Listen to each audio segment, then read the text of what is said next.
Welcome to the Ultimate Glow Up Challenge, 24 hours. As Queen Cleopatra, brought to you by Sleepy History. Think being Cleopatra meant lounging in silk, sipping wine, and waiting for Julius Caesar to text back on a papyrus scroll. Think again, because beauty in ancient Egypt was brutal, not dying before your next sugar scrub. So today we dare you to live a full day like the legendary Queen herself, to understand why Cleopatra wasn't just beautiful, she was dangerously iconic. This is ancient Egyptian beauty beetles, for blush crock poop, for masks, lamb fat, for perfume. No Botox here, just crocodile tendon boob jobs and bull fat booty oil. Because back then, beauty wasn't self-care. It was a battlefield. If you didn't glow like Ra's favorite mistress,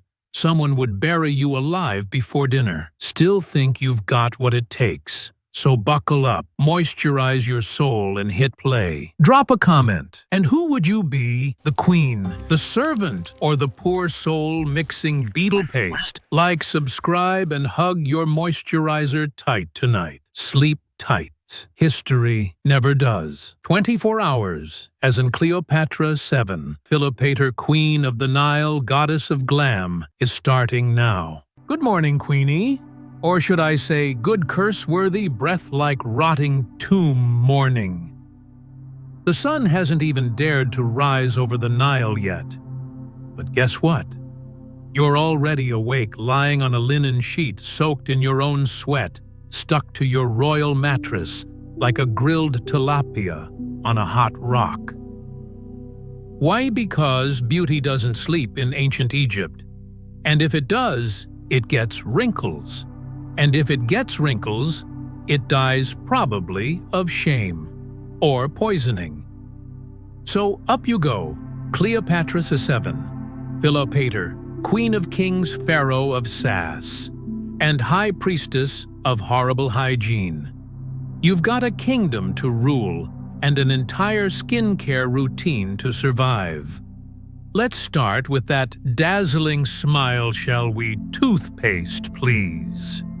This is 30 BC. In today's world, you might reach for a minty fresh gel, maybe with activated charcoal, or some overpromising whitening microcrystals. But in your world, your royal dental care product is something modern toothpaste companies won't be rushing to patent anytime soon. Rat poop, mixed with donkey fat. Yes, you read that right. According to the Ebers Papyrus, basically ancient Egypt's version of WebMD meets a horror cookbook. The cure for toothaches was to take dried mouse droppings, grind them up like gourmet spices, blend them with donkey fat, and slather it lovingly onto your gums. Not even a sprinkle of mint for freshness, just pure, uncut rodent filth. Why? Because apparently evil spirits caused cavities, and nothing scares a demon away faster than rubbing rodent butt residue on your teeth. Honestly, if you were a cavity demon and saw Queen Cleo coming at you with mouse turd paste and breath like fermented crocodile guts, you'd run too.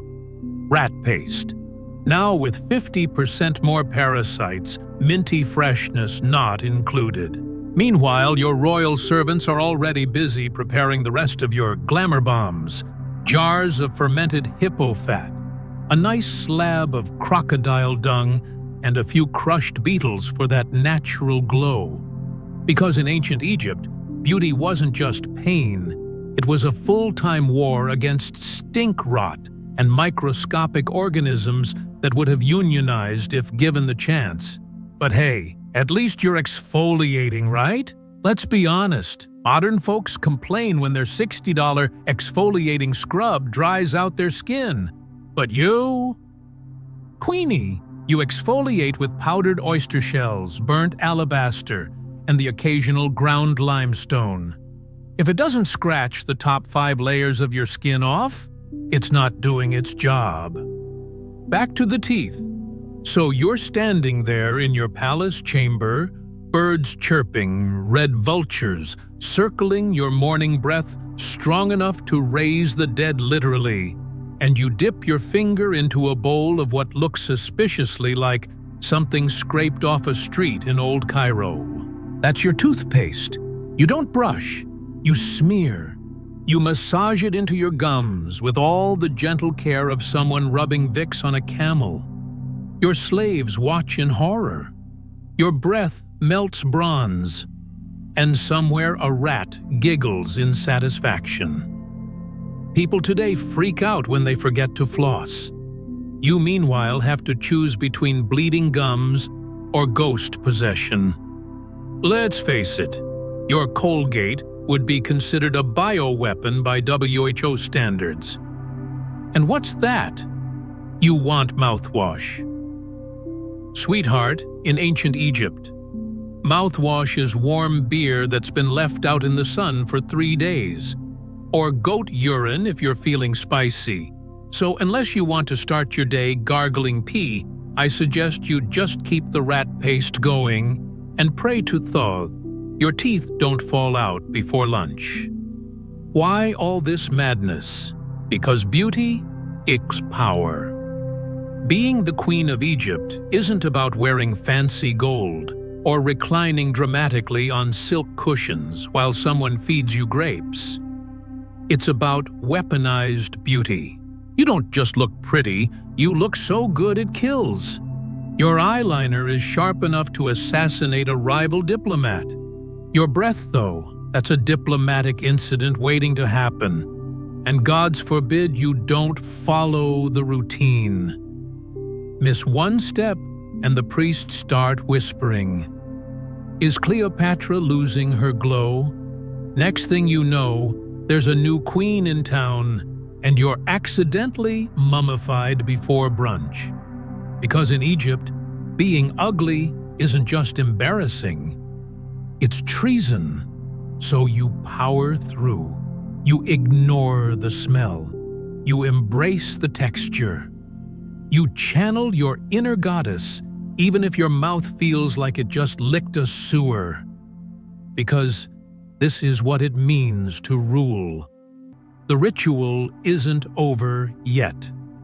Brushing, done. Good now. Open wide for your daily dental inspection. That's right. A priest is here to chant incantations over your molars. If your breath fogs up his amulet, you're cursed. Again, but look on the bright side. If you lose a tooth, you can always replace it. Ancient Egyptians were early inventors of dental bridges made of gold wire and the teeth of slaves. Because what's royalty without a smile literally built on the backs of the oppressed? You wake up at 4 a.m. First task, brush your teeth with mouse poop and gargle goat pee like it's Listerine. Then scrub your royal face raw with gravel from the palace floor, because smooth skin means power. And whatever you do, don't crack a smile. One smudge in your eyeliner, and someone might literally poison it next time. And that's just the morning. You've still got a royal to-do list that includes armpit deodorant made of dung, facials with scorpion venom for that deadly glow, DIY boob lift using crushed dates and honey, and aphrodisiac perfume brewed from dead beetles and lizard tails. So yeah, enjoy your morning breath while you can. Your 24-hour royal glow-up has only just begun.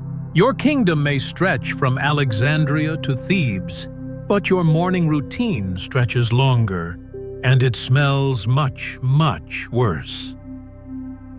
Welcome to ancient Egypt, where glamour is rot, beauty is battle, and brushing your teeth is an act of spiritual warfare.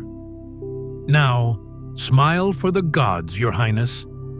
Or at least show them your perfectly poop-polished molars. Perfume equals stuffing. Sheep fat in your armpit. So you've just finished brushing your teeth with a deluxe combo of rat poop and donkey grease. Your breath smells like betrayal. Your gums are numb, and your confidence is surprisingly high. But wait, what's that? A faint stench creeping up from your royal robe?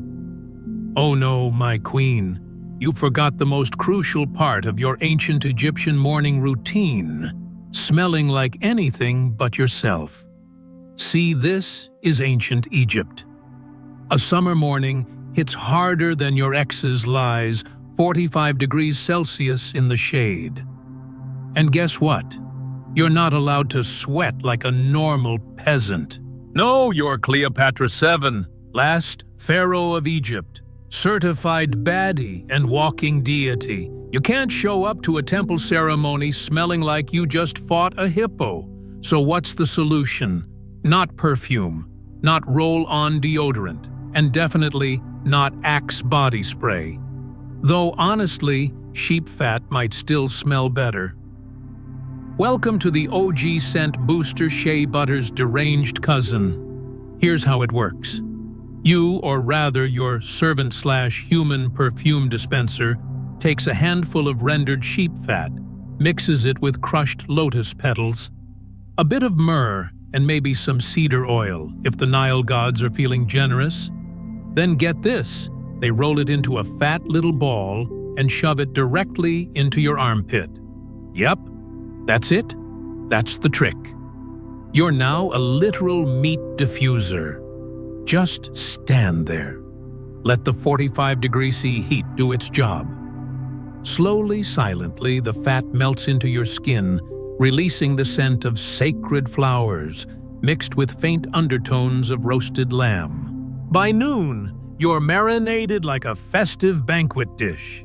By sunset, people bow not out of respect, but because you smell like the halfway point between incense and BBQ ribs. And don't even think about taking it out early. That sheep fat bomb is meant to melt naturally because, apparently, slow-cooked armpits were hot in 30 BCE. You think your friend's essential oils are natural. Try living with a leg of mutton lodged in your pit. You think Dior Sauvage is masculine. Ancient Egypt had dead sheep for queens who slay and smell like it. And while we're here, let's debunk a myth.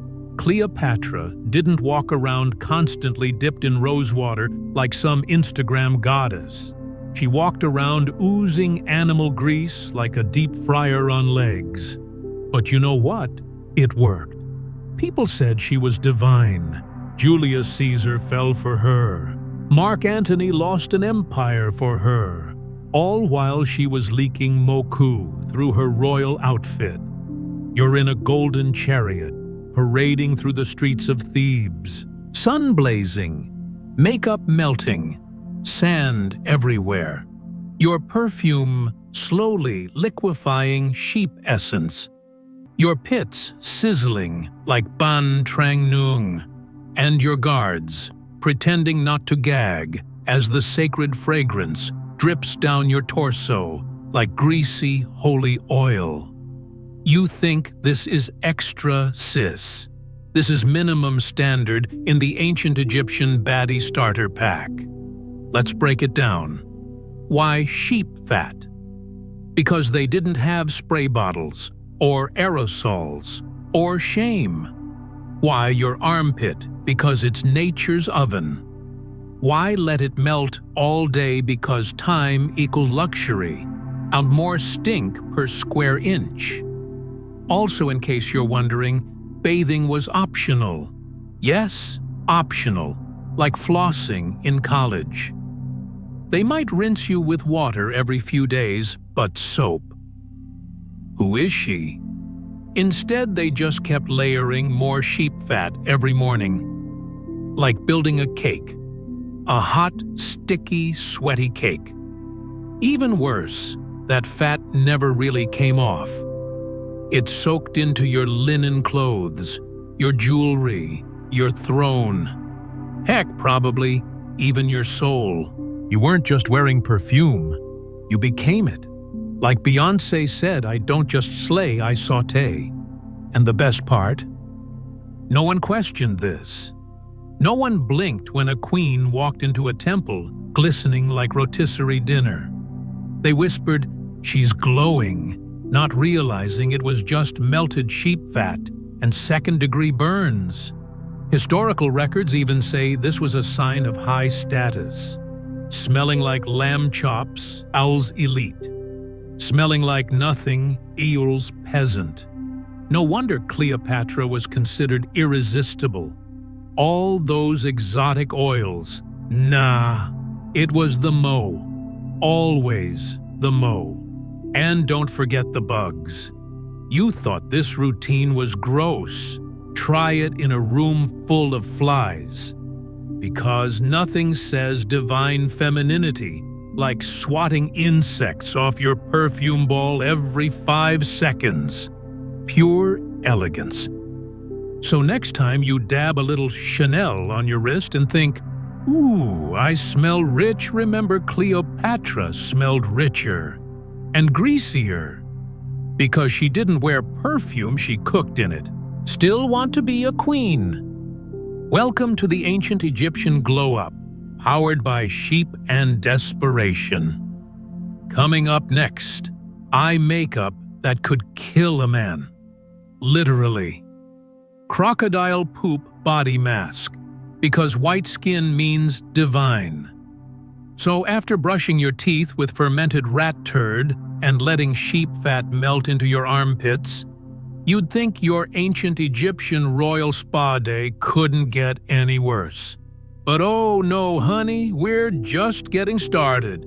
It's time to take your skincare routine to the next level by smearing crocodile poop all over your body and calling it a beauty treatment. Welcome to Cleopatra's version of a refreshing morning bath. Let's set the mood. The sun has just crawled over the dunes. The Nile is shimmering like a giant boiling pot. And it's already 40-degree seas in the shade.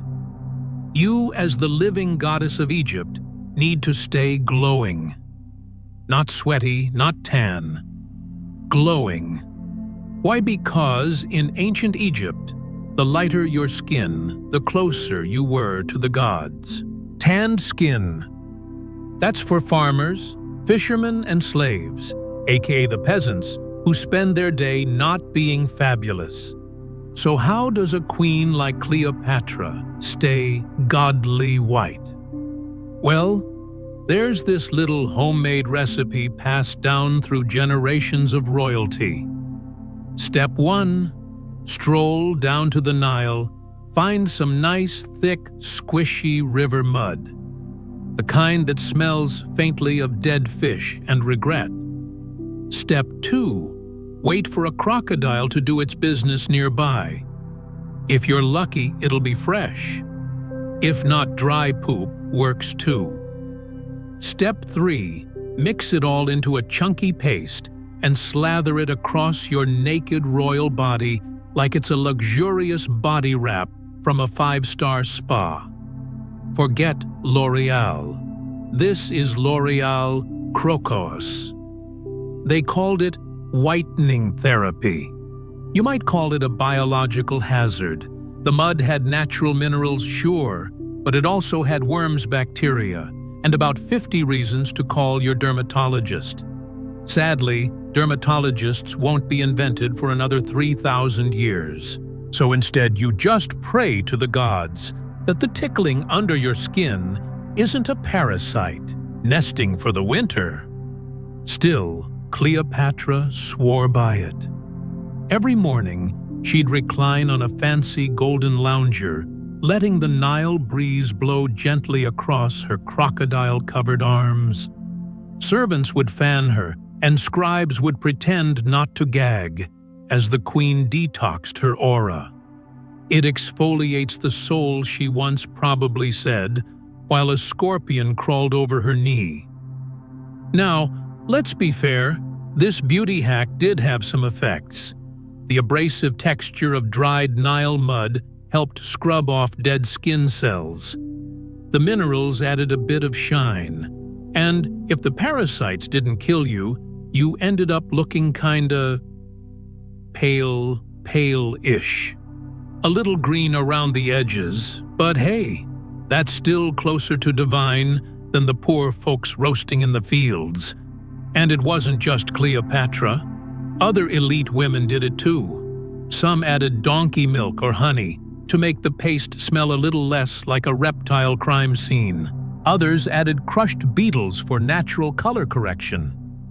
You know, just girl things. Meanwhile, across the river, peasants were watching this ritual and wondering if royalty had lost their minds.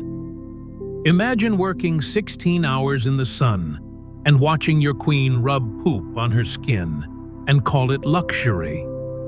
But then again, that's why they were peasants, and she was a living goddess. With worms, probably. In today's world, people spend hundreds of dollars on skincare products with natural ingredients. Seaweed from the Arctic, mud from Iceland, goat's milk from Himalayan monks. But Cleopatra, she went full Nile core, because nothing screams beauty like swamp sludge and crocodile droppings freshly harvested from nature's toilet bowl. And the smell, oh darling, think of a wet sock left in the sun. Now add fish, death, and just a touch of elegance.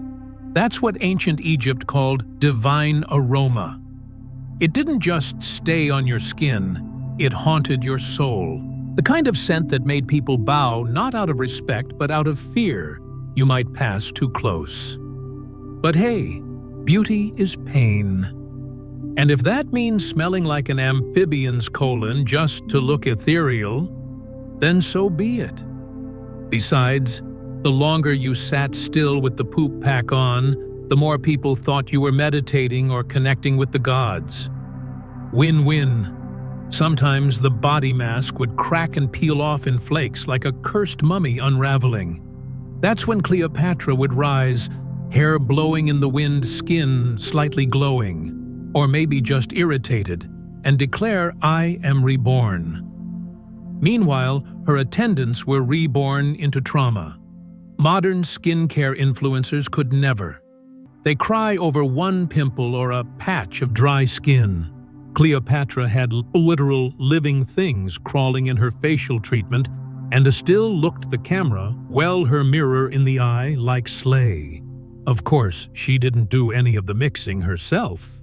That was the job of her servants, poor souls, who had to go crocodile poop hunting every morning before breakfast. It was a race against time and digestion. If they came back empty-handed, off with their heads. Or worse, forced to try the mask themselves. And so every morning, like clockwork, the queen would begin her day with a full poop spa treatment, confident that her skin was not only lighter, but spiritually cleansed. The only question is cleansed of what dignity, sanity, basic hygiene. But let's be real, Cleopatra still pulled it off. Somehow, the Queen of Egypt managed to turn fishy feces into fashion. To this day, people remember her as the definition of beauty. And if anyone dared question her methods, well, they probably disappeared in the Nile the next morning. So next time you complain about your 10-step Korean skincare routine, just remember Cleopatra only had one step. Step 1. Rub Nile swamp tea all over your body. Because you're worth it. 08 Odor 12 Suru. Breakfast like a queen and almost die. Trying. After spending hours rubbing crocodile dung on your face and marinating your hair in donkey grease, it's finally time for the most sacred ritual of any Egyptian queen's morning breakfast. But don't expect eggs toast. or anything remotely edible by modern standards. No, this is ancient Egypt, darling. You're about to start your day with a dry, rock-hard communion cake made of ingredients so strange they make durian smoothies look like baby food. This divine little death biscuit is packed with the freshest goat blood collected exactly at sunrise, because apparently morning blood has the best soul flavor. Then comes a pinch of herbs, harvested from the gravesite of a long-dead pharaoh, which is either deeply spiritual or mildly cursed, depending on your luck that day.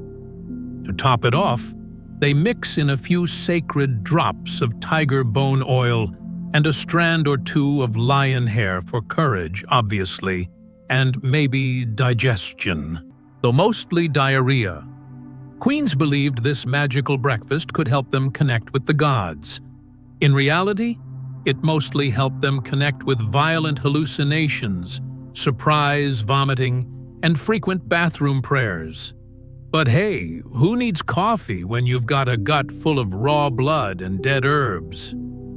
So while you sip your oat milk latte in 2025 and call it a detox, remember this: Cleopatra started her day chewing on spiritual beef jerky dipped in witchcraft, and still managed to command empires before lunchtime. 30 a.m., the Queen's Milk, a gut-wrenching drink fit for the gods. So after chewing through a blood biscuit topped with tiger oil and spiritual herbs and barely surviving, you might think the worst is over. But no. In ancient Egypt, breakfast is a two-part ritual, and the second course is even more liquidly disturbing. It's milk, but not the cold, creamy, pasteurized type you pour over cereal. No. This is queen-grade, semi-fermented goat milk, left out just long enough to develop character. And by character, we mean living cultures that are very much still fighting for dominance inside your mouth. The recipe. Oh, it's divine. First, the milk must be collected at night, specifically during a waning crescent moon, because apparently that's when the goats are spiritually vulnerable, and their milk tastes more enlightened. Then it's mixed with wild honey harvested by half-naked beekeepers who risk death daily, and a generous pinch of Himalayan salt, even though no one has any clue what or where the Himalayas are. It just sounds fancy. To complete this cursed cocktail, a few drops of sacred tree sap are added, the kind that doesn't kill you immediately but makes you see stars in broad daylight. Some say it helps unlock your divine energy. Others say it unlocks the nearest bucket. Now here's the most important part. Fresh milk is considered vulgar. Only milk that's been blessed by time, meaning it's halfway to becoming cheese and smells like wet goat mixed with ambition, is worthy of a queen. And Cleopatra, she didn't just sip it. She swirled it like wine toasted the gods and smiled as the ancient bacteria threw a rave in her digestive tract. Let's just say this drink didn't nourish the body as much as it challenged it. Within minutes, your gut begins a spiritual purge. You feel lighter, not because you're enlightened, but because you've just lost everything inside your stomach in the most violent way imaginable. Some priests claimed the milk cleansed the soul. Most palace servants just called it what it was: holy diarrhea, your breath. It now carries the faint scent of mummified almonds, spoiled dreams, and whatever the goat had for breakfast. But don't worry, this aroma was considered a sign of divine fermentation. If your mouth didn't smell like a tomb, were you even royalty? In modern terms, it's like drinking kombucha brewed in hell, or sipping yogurt that legally qualifies as a biological weapon. Still, queens swore by it. This wasn't just a beverage, it was a religious experience. A test of faith, gut strength, and the willingness to suffer for beauty. Because in ancient Egypt, glowing skin came at a cost. And that cost was usually 3 bathroom visits and a sudden existential crisis. Your gut microbiome just committed mass suicide. So, as you pour your organic almond milk into a smoothie and think, "Wow, this tastes weird," remember? Cleopatra drank spoiled goat milk under moonlight, spiked with tree poison, and smiled through the cramps because the gods were watching. Now, would you like to try the dessert? It's crunchy, and it's moving. Mid-morning snack. Raisins with divine fat. You've just survived a breakfast of donkey fat and sour goat milk, and you think your stomach deserves a break. Wrong. In Cleopatra's world, beauty was war, and you don't win wars on an empty stomach. The glow must come from within, darling. So brace yourself. It's time for the mid-morning snack. A light, sacred catastrophe. Your servant approaches not with food, but with what looks like leftover temple offerings, because that's exactly what they are. First, you're handed a small bowl of raisins, but these aren't any ordinary raisins. These are holy raisins soaked overnight in the leftover oil from last night's fire ritual. Technically, it's temple-grade oil meant to anoint statues of gods. But in your royal digestive tract, it now becomes a beauty enhancer. That's what the priest said, at least. You pop one into your mouth. It's sticky, smoky, and tastes faintly of sacrificial lamb. Deliciously unsettling. But we're not done. Next comes a tiny gold plate with date seeds rolled in what appears to be ground gold dust. Yes, actual gold. Cleopatra believed gold had divine healing powers and anti-aging energy, and her priests agreed, probably because they were paid in it. So naturally, she ate it. Daily, you nibble cautiously, crunchy, slightly sweet, and weirdly metallic. There's a moment of confusion in your gut. Is this food or ancient jewelry? You keep chewing. You keep praying. Then comes dessert, if you can call it that. A servant drops 3 small resin balls into your hand. Hardened pine sap. The ancient equivalent of chewing gum.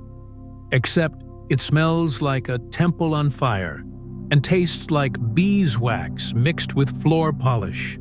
You chew and chew, and now your breath is fragrant, not minty, no, but aggressively spiritual, like you just made out with a priestess. Suddenly, something odd happens. You cough, hard. A gooey blob of half-chewed resin flies out of your mouth and splats onto the floor. Everyone stares. One of the palace priests squints, then gasps. It's the goddess Isis, he declares, pointing at the resin lump. She has revealed herself through your divine regurgitation. You blink. Congratulations. You've just spiritually vomited your way into religious significance. The high priest bows. A servant brings another tray of raisins. You smile weakly, unsure if this is a reward or a test. Either way, your stomach isn't impressed. It gurgles loudly, somewhere between digestion and divine possession.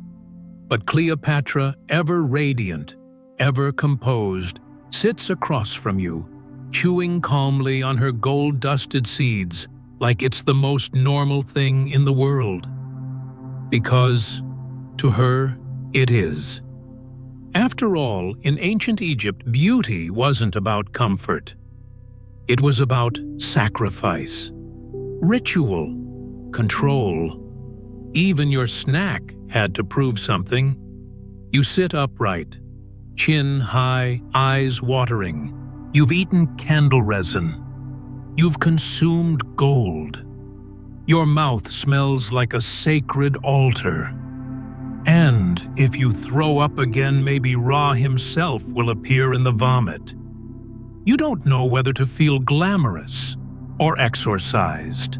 But one thing's clear, breakfast isn't just a meal, it's an initiation. And you chosen snack vomiter of Isis have passed, kind of. Just don't burp too loudly. You might summon another deity. And now with your stomach full of worship and your breath radiating pure incense, it's time to move on to something even more terrifying. The royal beauty ritual, where your eyeliner is made from crushed beetles and your face cream might be embalming paste. Better hold that raisin down, it's about to get messy. The end of breakfast, aka a punch straight to the gut. If you're still standing breathing, or at least not seeing double by now, congratulations. You've just survived breakfast, Egyptian queen style. You didn't eat to live. You ate to summon gods, absorb spirits, and possibly develop 3 new digestive disorders. No bread, no bacon. Just goat blood, sacred raisins, incense-flavored wax, and enough mystery oils to make your intestines start a rebellion. Your body confused. Your soul slightly radioactive. Your mouth smells like a holy temple that's been left out in the sun. But hey, beauty comes from within, right? Even if that within now includes ancient embalming fluid.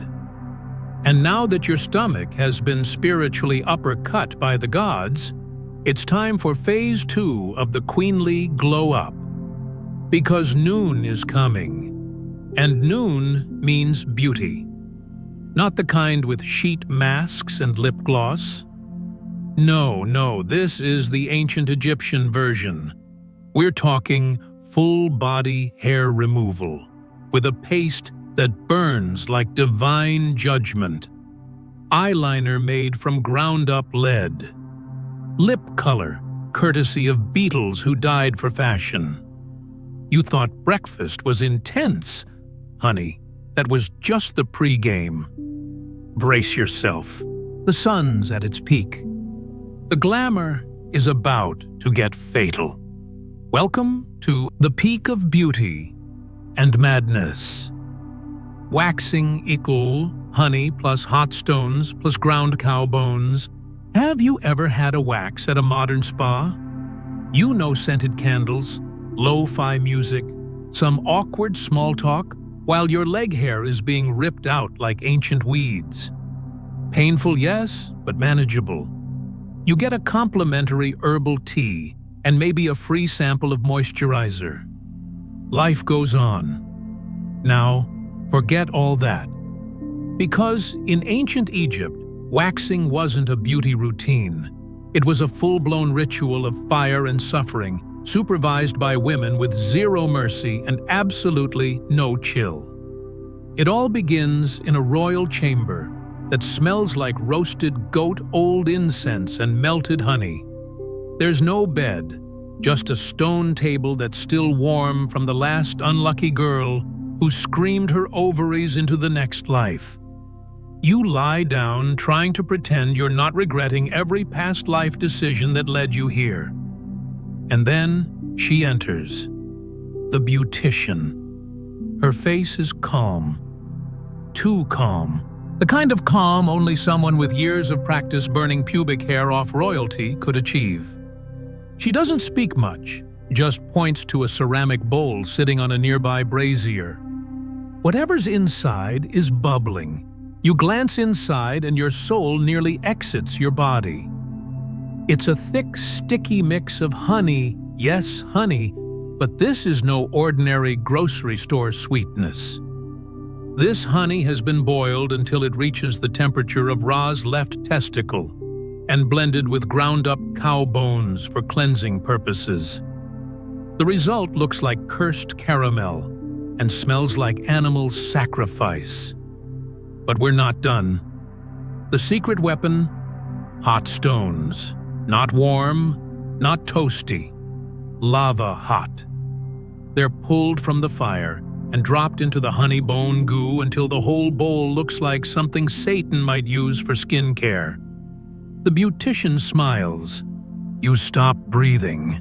Without warning, she scoops up the steaming horror, and may the gods have mercy, smears it across your inner thigh.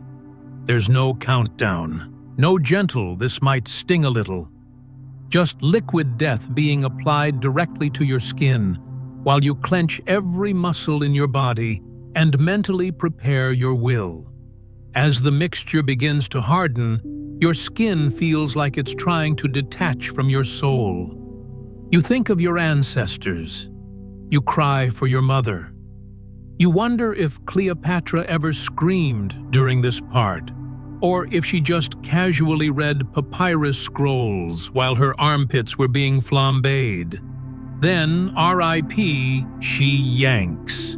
No warning, no rhythm, just one swift soul-tearing motion that removes every single hair, several skin cells, and a large chunk of your dignity. You nearly levitate off the stone table, half from pain and half from sheer disbelief that this is still considered beauty. And guess what? She's only done one leg. Welcome to ancient Egypt, where self-care means self-suffering, and smooth skin is proof that you've survived chemical warfare. Now, you might be thinking, why go through all this? Couldn't Cleopatra just shave? Oh, sweet modern child. No blade, no matter how sharp, could meet the standards of divine cleanliness. A queen wasn't just expected to be beautiful.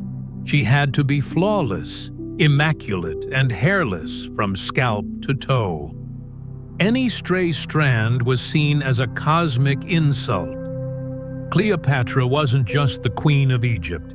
She was supposed to be the living embodiment of the goddess Isis, and Isis didn't have armpit stubble. So this wasn't optional. It was daily warfare against your own body. Some days it was legs, other days eyebrows. And if the moon was right and the priests were feeling picky, they'd go full Brazilian. Except here, that was known as the Egyptian cremation. And while modern spas give you a free aloe gel packet afterward in ancient Egypt, you got a sprinkle of desert salt and a whispered prayer that your womb still worked.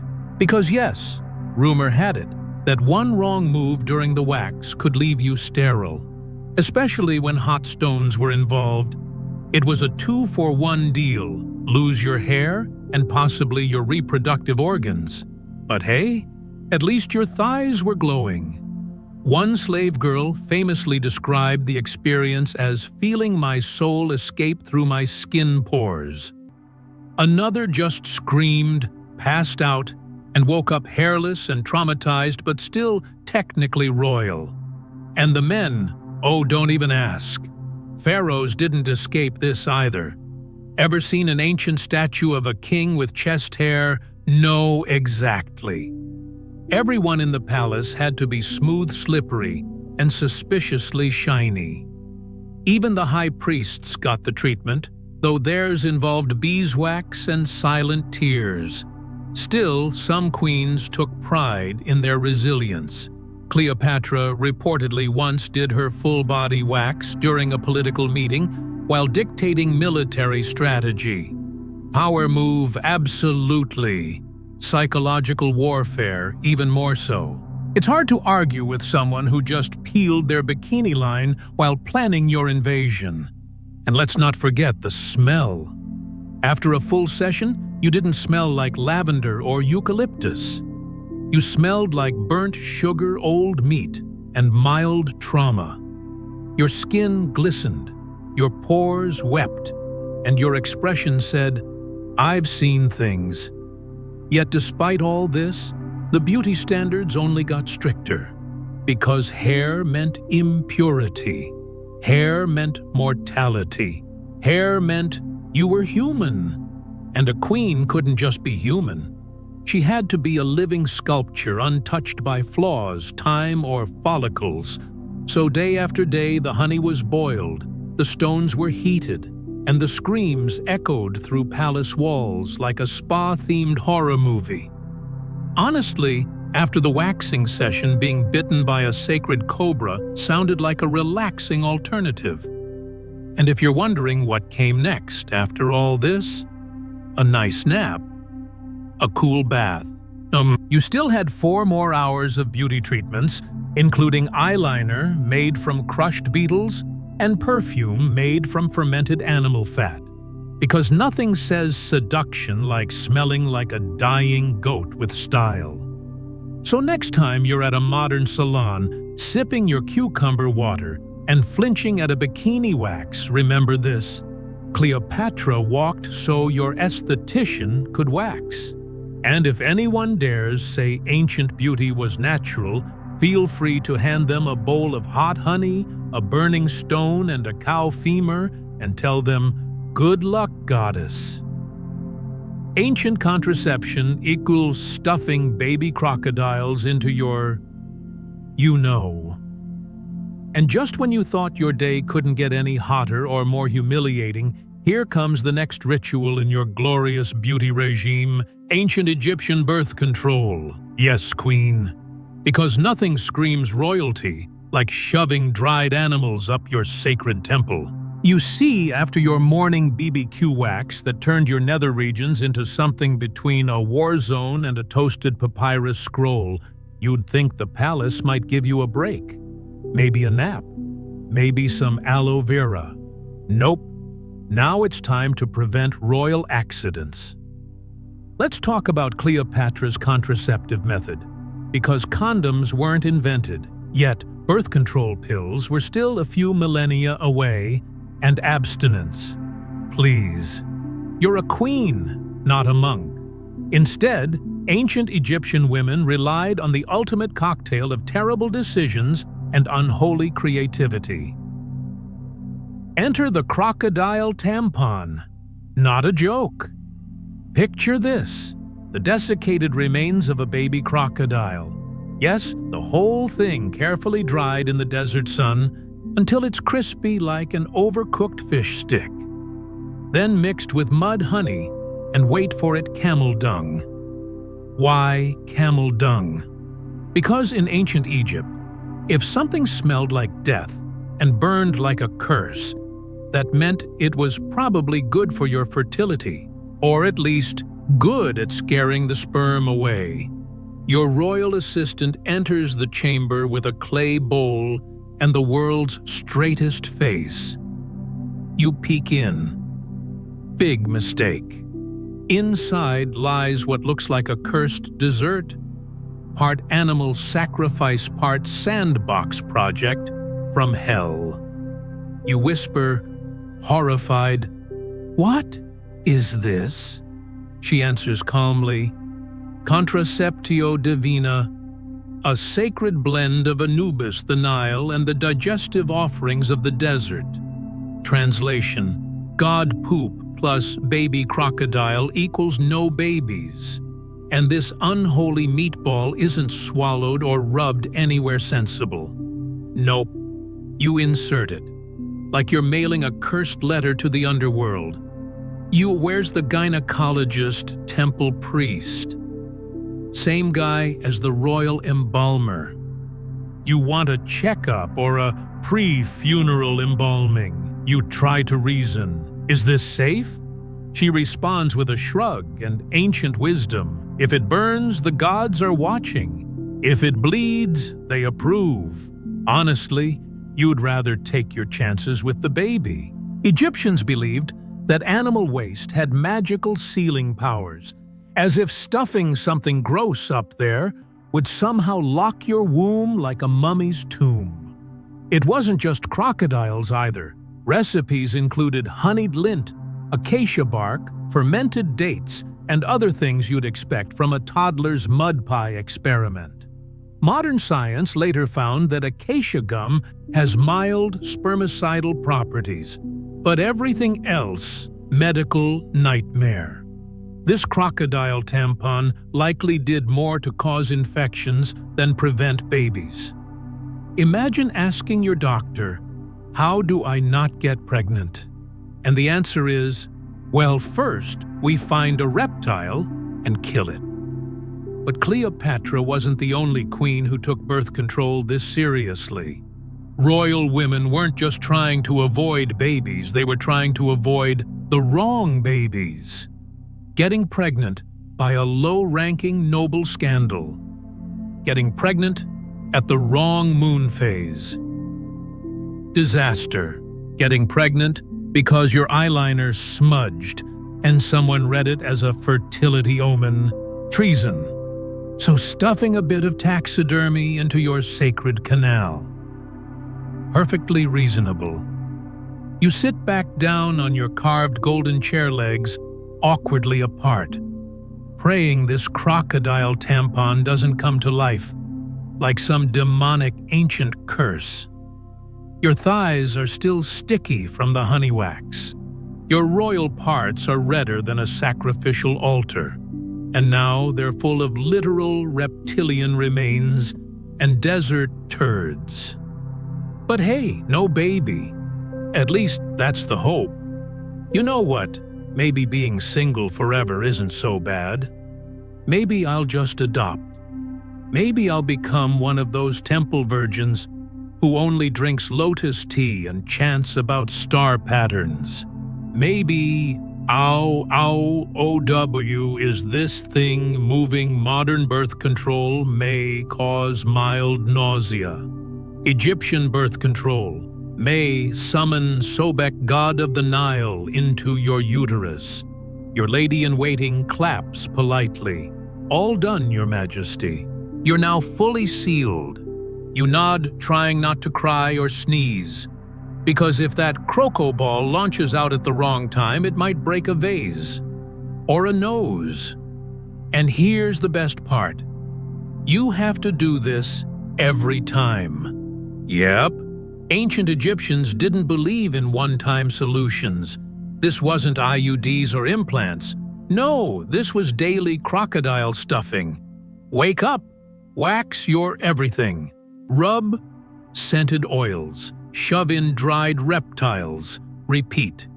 If there's one upside, it's that Cleopatra never had to worry about pickup lines like, "Hey girl, what's your sign?" Because the only sign that mattered was whether the gods thought your womb was clean enough for reincarnation. So next time you complain about modern dating, or you forget your birth control pill, or you awkwardly ask your boyfriend to buy you a box of condoms, just remember, it could be worse. You could be in 1st century Egypt. You could be red, burnt hairless, and waddling through the palace with a camel poop crocodile tampon sloshing around inside you like an ancient maraca. Welcome to Pharaoh Beauty Clinic, where the price of glamour is your last shred of dignity. But don't worry. Up next, you get to paint your eyes with powdered lead line, your lips with crushed scarabs, and blush with ground red ochre and possibly dried pig's blood.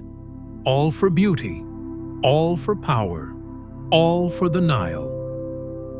Cosmetic surgery equals rusty bronze knife and cobra venom. So, you're Cleopatra.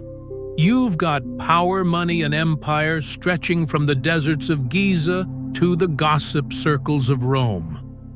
But deep down, you still want what every girl wants: to look hot in your linen fit, make Caesar drool, and have an ass that breaks Sphinx statues. Problem: no fillers, no plastic surgeons, No Instagram filters, no BBL at 9 a.m. Pilates at 10 kind of day. Just you, a rusty bronze knife, and a cobra. Yes, girl. Welcome to ancient Egyptian cosmetic surgery, where the tools of the trade include snake venom, bronze chisels, and prayers, whispered in a language older than your liver spots. Let's say you wake up one day, look in the mirror, polished bronze, and think, I want bigger boobs, and maybe tighten my lower lips, both the ones I talk with and the ones that got me to the throne. What do? You stroll down to the palace's beauty dungeon. Yes, that was a thing, and in comes the royal aesthetic priest wearing nothing but a goat leather apron and the confidence of someone who's definitely not qualified. I was hoping for a little lift, maybe something subtle. Priest, sure, we can do the Toth Lift special. Lay down and think of the afterlife. You lie on a stone slab. No anesthesia, no hygienic wipes. Just a smoldering pile of incense and some lizard oil dabbed behind your ears for calm. And then he takes out a bronze blade that looks like it's been used to butter bread-gut fish and open mummies. He smiles. You flinch. The blade squeaks. A cobra hisses from a bamboo cage. Wait, what? You. What's that for priest anesthetic? You, as in, it puts me to sleep. Priest, only if it bites hard enough. Botox, ancient Egyptian style, one bite, no wrinkles. Because you're dead.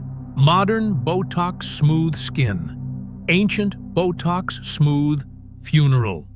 But wait, it gets better. Ancient Egyptians didn't just stop at boob jobs. No, ma'am. They went full-on Frankenstein. Rumor has it they also invented a kind of internal chastity lock. Let's break that down. In a society where virgin ix divine, some noble families paid priests yes. Again, the same guys who do funerals and curse removal to sew up their daughters. Not metaphorically. We mean literally, like a spiritual zipper. They'd perform vaginal sealing using bronze needle string made from Nile reeds, and a whole lot of misdirected patriarchy. Why? Because if she can't open it, no one else can. Anti-flirting, ancient style. But plot twist, it didn't end in chastity. It ended in catastrophe. Hello infections, gangrene, sepsis, and early entry into the mummy-making process. Now, back to our Cleopatra moment. Maybe you're not into getting stitched up like a cursed scroll. Maybe you're just hoping for a little facial tune-up. You know, less sandpaper, more baby hippo skin texture. In comes the royal exfoliation method, scraping your face with pumice stone, followed by snake venom micro-needling. Why snake venom? Because someone somewhere saw a cobra kill a rat and went, wow, that's anti-aging, if I've ever seen it. Apparently, when applied in microscopic doses, cobra venom causes muscle paralysis, i.e. less movement equal fewer wrinkles. They were basically inventing Botox before Botox had branding. But, and this is a big but, how do you control the dose of snake venom in 50 BC? Answer, you don't. You just kind of eyeball it. So, while modern skincare clinics use precise milligrams, Cleopatra's team just poked the cobra, made it mad, and hoped it spat the right amount. Ancient Egyptian Aesthetic Clinic. You walk in hoping for a lift and glow. The room smells like incense, old goats, and trauma. You sit on a slab. The doctor walks in barefoot, holding a chisel, a bowl of fermented donkey milk, and a cobra in a sack.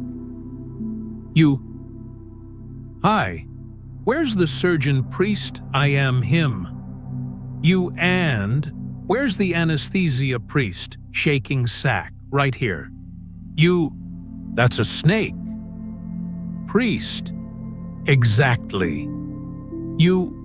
So, like a bite and then you operate priest. Oh no, the venom is the operation. Then he slaps the cobra, it hisses, and before you can scream, it latches onto your cheek. Perfect, he says. Now hold still while I reshape your nose with this obsidian scalpel. And don't even ask about post-op care. There's no gauze, no antibiotics.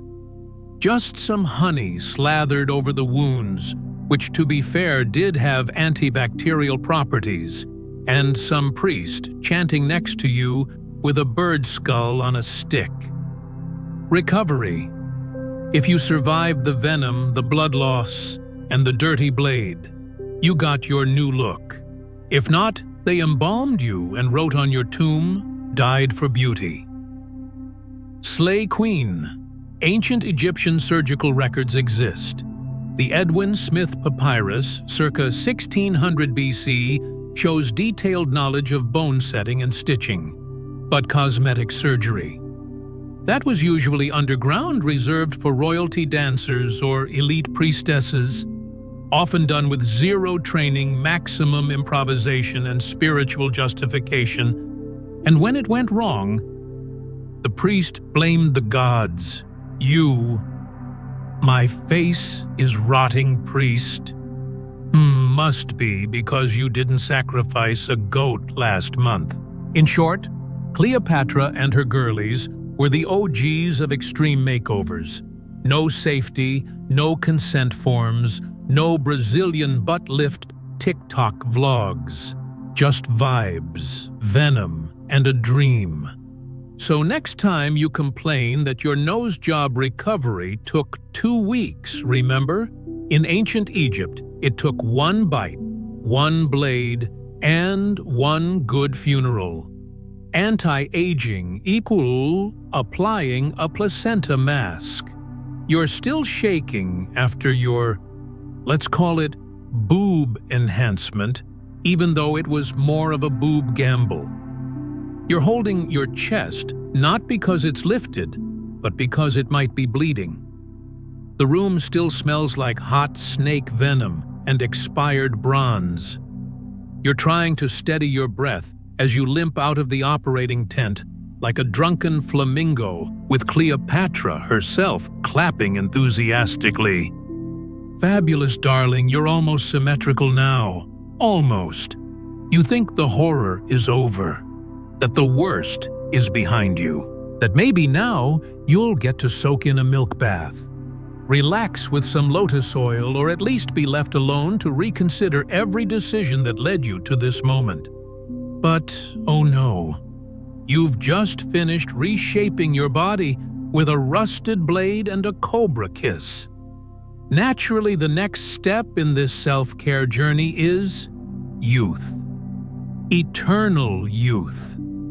Because what's the point of having a perky bust if your face still screams 30 and stressed? Cleopatra, radiant and slightly terrifying, turns to you and says, "Now, darling, let's freshen up that face. You're giving dessert hag." You smile politely, unsure whether that's an insult or a job title. Before you can respond, she claps her hands and 2 servants appear. One carries a golden bowl filled with something that looks like strawberry jam. The other holds what looks suspiciously like a small, dried-up liver. "Don't worry," the queen whispers. "It's just face serum." You lean in to inspect the bowl. Nope, that's not strawberries. That's ground human liver mixed with tree resin and powdered gold. Yep, gold. Because if you're gonna smear body parts on your face, at least make it luxurious. The esthetician, who looks like she could also be a priestess of some underworld cult, starts applying the mixture with a brush made of peacock feathers.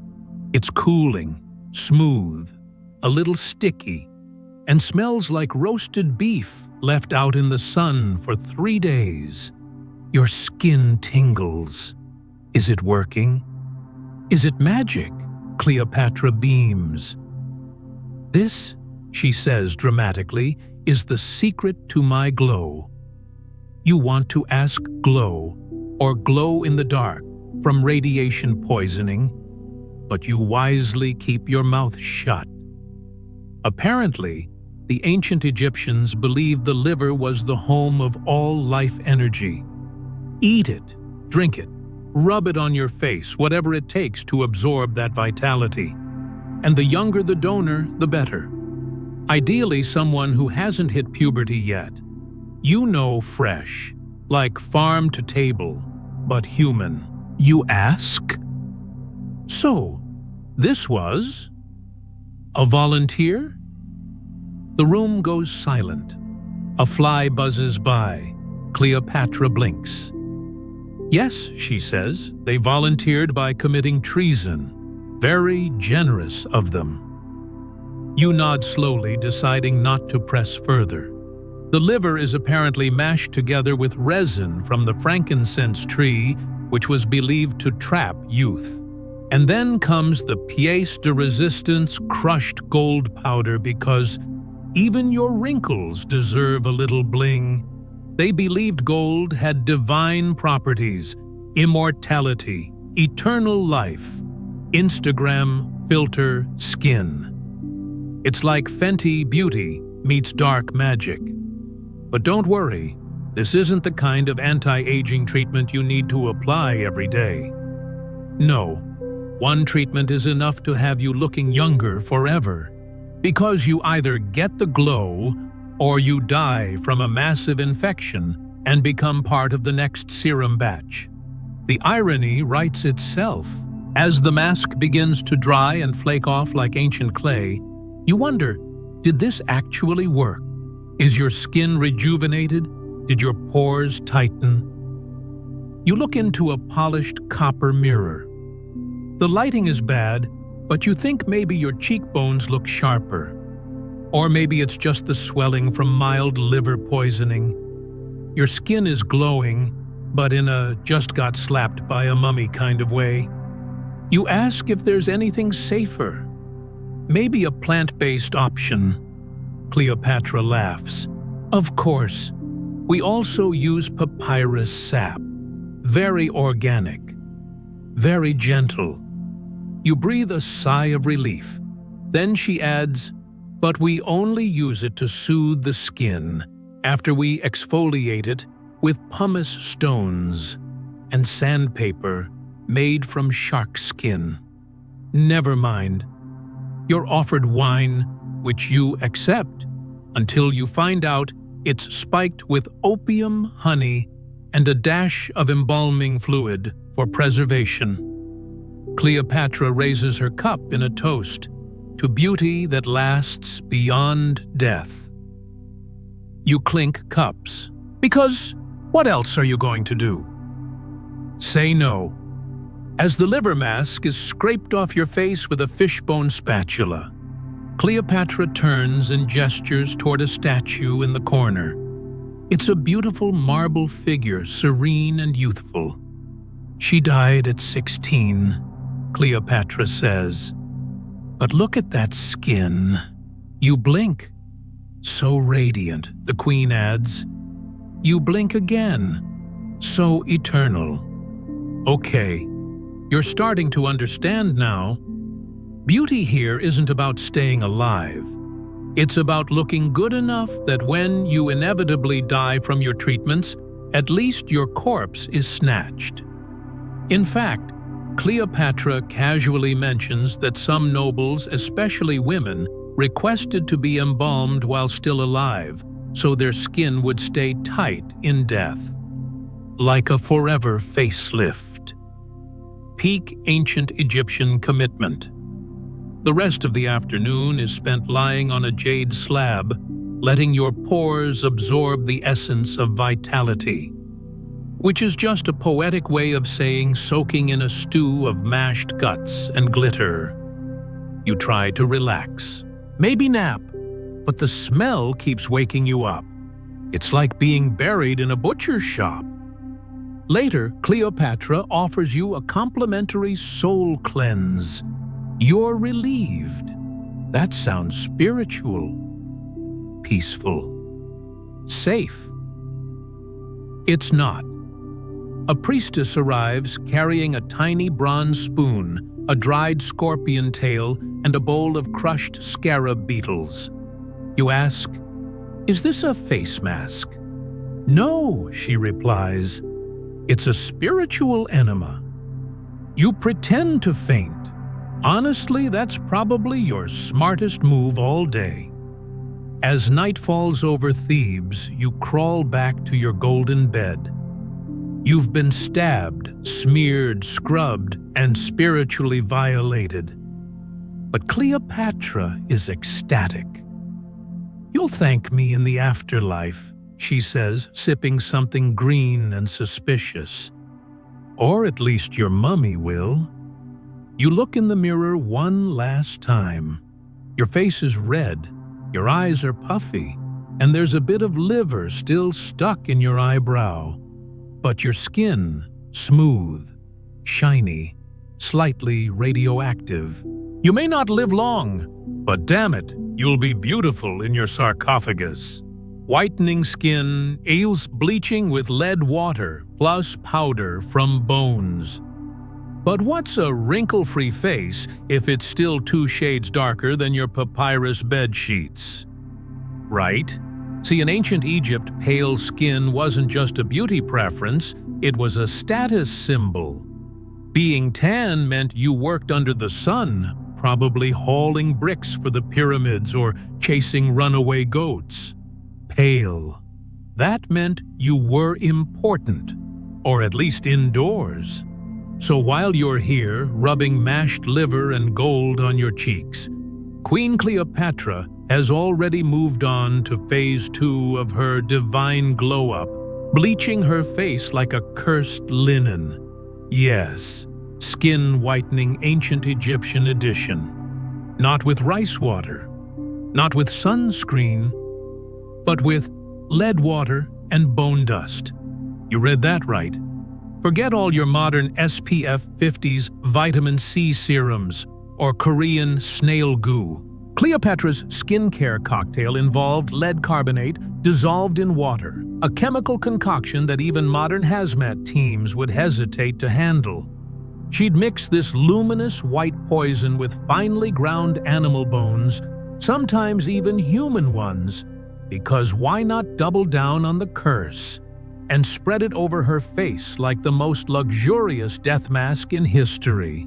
And the result? Ghostly pale skin so white it could serve as a sundial reflector. She didn't glow up, she glowed through. In fact, if Cleopatra stood outside for too long, birds would probably try to nest on her because she looked like a marble statue come to life. Now you're probably thinking, well, that's just paint on her face, right? Oh no, honey, this stuff soaked in. Lead doesn't just sit on your skin like foundation. It dances into your pores, slithers through your bloodstream, and whispers sweet nothings to your nervous system before absolutely wrecking it. Think of it like highlighter. If the highlighter also gave you seizures, you glow, girl. Literally radioactive. And that wasn't just a joke. Lead poisoning was real, and royal women like Cleopatra lived fast, died fabulous, and decomposed slowly. Because when you embalm yourself daily with toxins, you stay preserved. Imagine this, you walking through the palace garden in your linen robe, face caked in death paste, looking like a porcelain doll possessed by a vengeful spirit. A courtier smiles at you and suddenly drops dead. Was it beauty or just the fumes? Historians now believe that this obsession with whiteness caused more than just fashionable death. It also led to migraines, vomiting, paralysis, and everyone's favorite spontaneous tooth loss. Imagine smiling at Mark Antony, and your molars just fall out like chic little pearls. Sexy. And yet, Cleopatra wasn't deterred. Her beauty routine was less about comfort and more about commitment. That pale, haunting glow wasn't just skin deep. It was a message: I'm royal, I'm radiant, and I'm probably slowly dying from my own eyeliner. Speaking of eyeliner, yes, she doubled down on the toxic trend. Her famous black coal mixed with galena, a shiny mineral form of lead. It framed her eyes with drama and death. The eyeliner may have enhanced her stare, but it also gave her a backstage pass to chronic lead exposure. Cleopatra didn't just serve looks, she served hazardous materials. Now back to the skin. If lead and bones weren't enough, she occasionally added a splash of mercury or arsenic to the blend. Because when you're a queen, why stop at one poison when you can try them all? It's like the Sephora of the underworld. There's even speculation that some of her makeup, doubled as chemical weapons, smear a little too much on your cheek. And boom, Cleopatra becomes the first biological warfare pioneer. Hug her wrong, and you might start foaming at the mouth. So why go through all this trouble? Because beauty back then wasn't just about looking good for Instagram. It was a full-time royal job. Your face was your power. And if you didn't look divine, how would the peasants know you were chosen by the gods and not just another rich lady in a fancy skirt? Also, in a land where gods had crocodile heads and people wore literal baboon dung as medicine, rubbing deadly powder on your face wasn't the weirdest part of your day. It was just Tuesday. And it worked. Well, sort of. Cleopatra was known across the ancient world as one of the most stunning women in history, a seductress of emperors, destroyer of alliances, and occasional self-harming chemist. Her glow may have been the result of chemical warfare, but damn it, it was iconic. Let's not forget that some of her homemade beauty products were so lethal they could outlive her. Ancient makeup kits found in tombs still contain traces of the same lead mixtures. After thousands of years, that lipstick is still toxic enough to ruin your weekend. In modern terms, imagine buying foundation that comes with a side of amnesia and liver failure. Cleopatra would have sold out every Sephora in 5 minutes. So let's recap. You're sitting in the Queen's chamber. You've exfoliated with cow bones, moisturized with baby liver paste, then sealed it all in with a thick mask of radioactive white sludge that makes you look like a haunted porcelain doll. You don't just feel beautiful, you feel lightheaded and possibly cursed. But hey, all in the name of eternal youth and royal aesthetic. And before you think this is all exaggerated, some of these practices lasted well into the Renaissance. European nobles copied Egyptian whitening methods, slathering lead paste on their faces until their noses literally fell off. Cleopatra started a trend, the kind that kills. Because in the ancient world, you didn't ask if your skincare was clean. You asked if your skincare could kill a rat at 10 feet. So next time you complain about your $90 serum not working fast enough, just remember Cleopatra. She wanted flawless skin and was willing to trade brain cells' teeth and maybe a few decades off her life to get it. Still think beauty is pain. Try glowing like a moon rock while your liver files a lawsuit. Coming up next, we leave the world of whitening and head straight into full-blown insanity.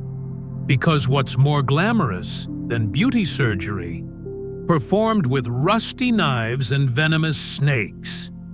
Detox equals drinking tree sap and goat urine. After nearly dying from snake venom facelifts and exfoliating yourself into a fossil, you'd think the ancient Egyptian beauty rituals would let up a little. Wrong. Welcome to stage 11 of Cleopatra's wellness routine, where we detox like a queen, or more accurately, like a possessed goat. Modern detox. Oh, please. You sip your green juices, pretend celery is exciting, and chant mantras while scrolling Instagram. But back then, detox was a sacred, terrifying, bowel-destroying experience. Because what screamed cleanse to the ancient Egyptians more than goat urine mixed with sticky tree sap and the tears of the sun gods? Yes, my poor, unsuspecting beauty acolyte. Forget your turmeric lattes. Here, you're handed a clay cup filled with freshly harvested male goat pee, specifically male, because female urine was apparently too gentle for spiritual cleansing. Sexist much. Then they added tree sap, not the maple syrup kind that goes great with pancakes. No, this was bitter, sticky, and thick enough to coat your insides like spiritual glue. And you didn't just drink this once. No. You were expected to sip it at sunrise on an empty stomach while facing the Nile and praying to Ra. Why? Because your colon was not just a colon, it was a holy chamber that needed to be purged of shadow spirits, which according to ancient medical texts basically meant poop demons. You laugh, but Cleopatra took it seriously. If your stomach gurgled, that was progress. If you threw up, even better. If you collapsed from dehydration and started speaking to invisible cats, congratulations, your soul was officially lighter than a feather. The average detox lasted 3 days.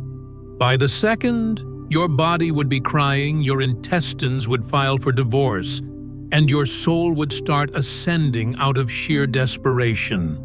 And gods forbid you ask for water. The priest-physician would just look at you, shake his jar of sacred goat pee, and say, "Hydration is for the impure." Modern wellness influencers take notes. Of course, people swore it worked. They said it made their skin glow, probably from fever, made them more fertile, possibly hallucinations, and gave them divine visions. Definitely intestinal bleedings. One high priestess reportedly saw the goddess Isis dancing inside a goat's eye and declared herself spiritually reborn. She died the next week from kidney failure, but she looked radiant in her tomb portrait. This was peak elite lifestyle. Poor peasants detoxed with swamp water and moldy figs. But the queens, they got the real deal. Imported goat pee, hand-tapped acacia sap, ritual chants, and the occasional complimentary leech massage to balance humors. Because what's a detox without a few bloodsuckers, right? The worst part, it wasn't even optional.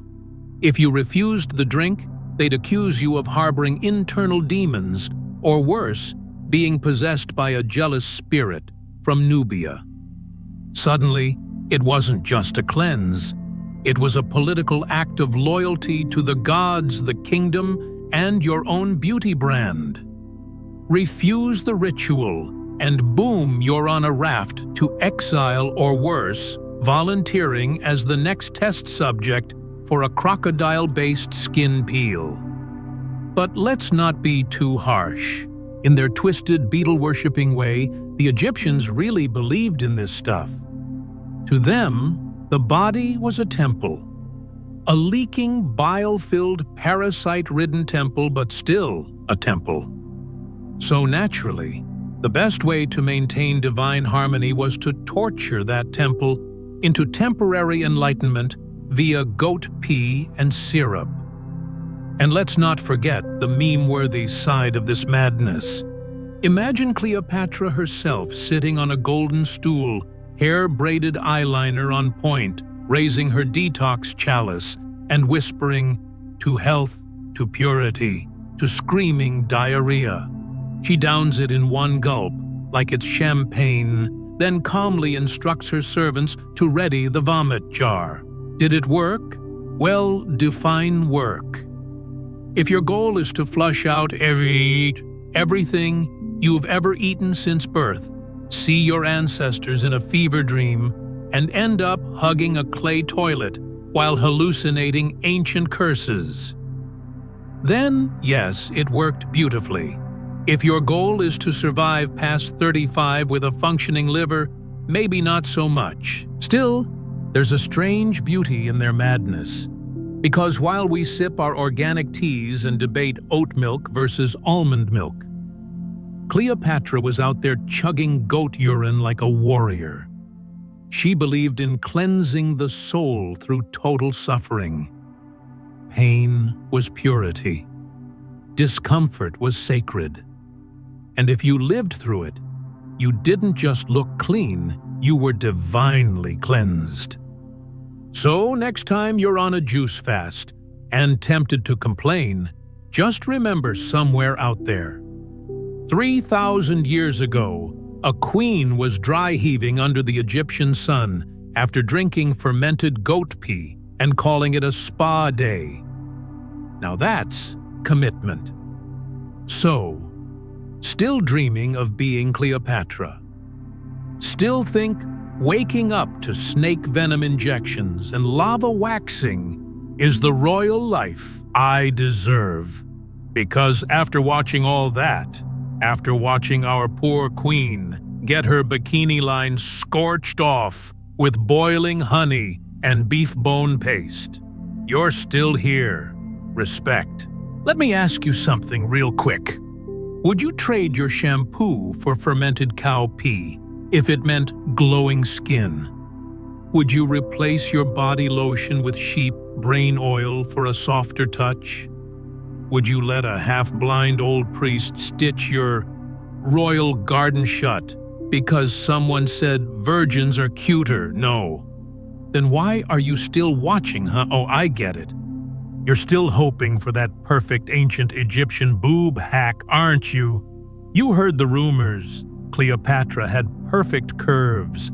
Ancient queens had magic body serums. And here you are, sitting on your couch wondering, so did they have a push-up bra made from crocodile skin or what? Well, hang tight, darling, because if you thought snake venom to the face was spicy, just wait until we get to the royal breast treatments. You want curves? You're about to get a front row seat to ritual boob massages, hip fat relocation therapy, and even some DIY holy nipple ointments. Spoiler, it involves myrrh, donkey sweat, and probably some emotional trauma. But I warn you, beauty was only half the nightmare. The other half, keeping that beauty alive in front of 1,000 hungry nobles, priests, backstabbing eunuchs, and judgmental gods, who all have opinions about your eyebrows. That's right, no rest, no break, no midday snack. After hours of burning, plucking, poisoning, and waxing, you now have to show up and smile like you just had the best spa day of your life. So now, tell me, do you still want to be queen? Or would you rather go back to your 9-to-5 job, your expired sheet masks, and your harmless little acne? No, still staying. Okay then, buckle up, my beauty-obsessed masochist, and don't forget your lunch break. Yeah, that doesn't exist. Because right after all that beauty torture, the queen must appear before her people with a divine radiant smile even though her royal downstairs is still sizzling from a fresh wax burn. 1600 to 2000 royal makeup hour equals slaying your face and literally your liver. It's 4 p.m. in ancient Egypt. The sun is still merciless, the Nile is still full of hippos with anger issues, and your royal butt has just finished melting under a volcanic waxing ritual. But guess what? You're not done. Not even close. Because in a few minutes, you, the Queen of Egypt, the goddess of glam, the Empress of Endurance, are expected to appear before the royal court. Diplomats, priests, peasants, haters, you name it. And they're not here for state policy. They're here to see how flawlessly your eyeliner wings stretch across your face like the wings of Horus himself. Yes, it's time for the makeup session. Or, as your liver likes to call it, the beginning of the end. Now let's be real. You thought modern beauty was toxic? Just wait until we smear literal death on your eyelids. Your royal makeup artist, a half-blind guy named Teti, whose hands permanently shake from mercury fumes, approaches with the sacred eyeliner palette. And by palette, we mean a tiny stone bowl filled with crushed galena, aka lead sulfide, and a touch of antimony, a heavy metal that's banned in modern cosmetics because, well, it causes things like organ failure. But in ancient Egypt, oh baby, it's the hottest trend since pyramid schemes. Teti dips a stick into this sparkly death dust and applies it lovingly to your lash line. To ward off evil spirits, he whispers reverently, even though you're 90% sure the only thing getting warded off is your immune system. Your eyes sting, your vision blurs. But who cares? The coal lines are on point. Cleopatra doesn't cry. Cleopatra slays. Literally. Zoom in on your face. Slay queen literally. Toxic but fabulous. Because eyeliner isn't about looking good. It's about intimidation. You stare your enemies down with a gaze that says, I may be dying inside, but I will still outblend your entire bloodline. Now that your eyes are protected from demons, and also maybe from sight altogether, it's time to tackle that complexion. The glow-up is serious, and we're doing it old-school blush made from red ochre, a natural pigment found in desert rocks. Sounds safe. Think again. It's mixed with goat fat for smooth application. Nothing says radiance like smearing heated animal lard across your cheekbones. You smell like a barbecue, but you look like a goddess. Next up, foundation. No Fenty beauty here, just a paste made from chalk crocodile droppings and crushed seashells. It dries in 0.5 seconds under the desert sun and turns your face into a crusty plate of beige concrete. Smile too wide and it cracks like the Sphinx's nose. But that's the price of regality. Of course, your lips can't be left behind.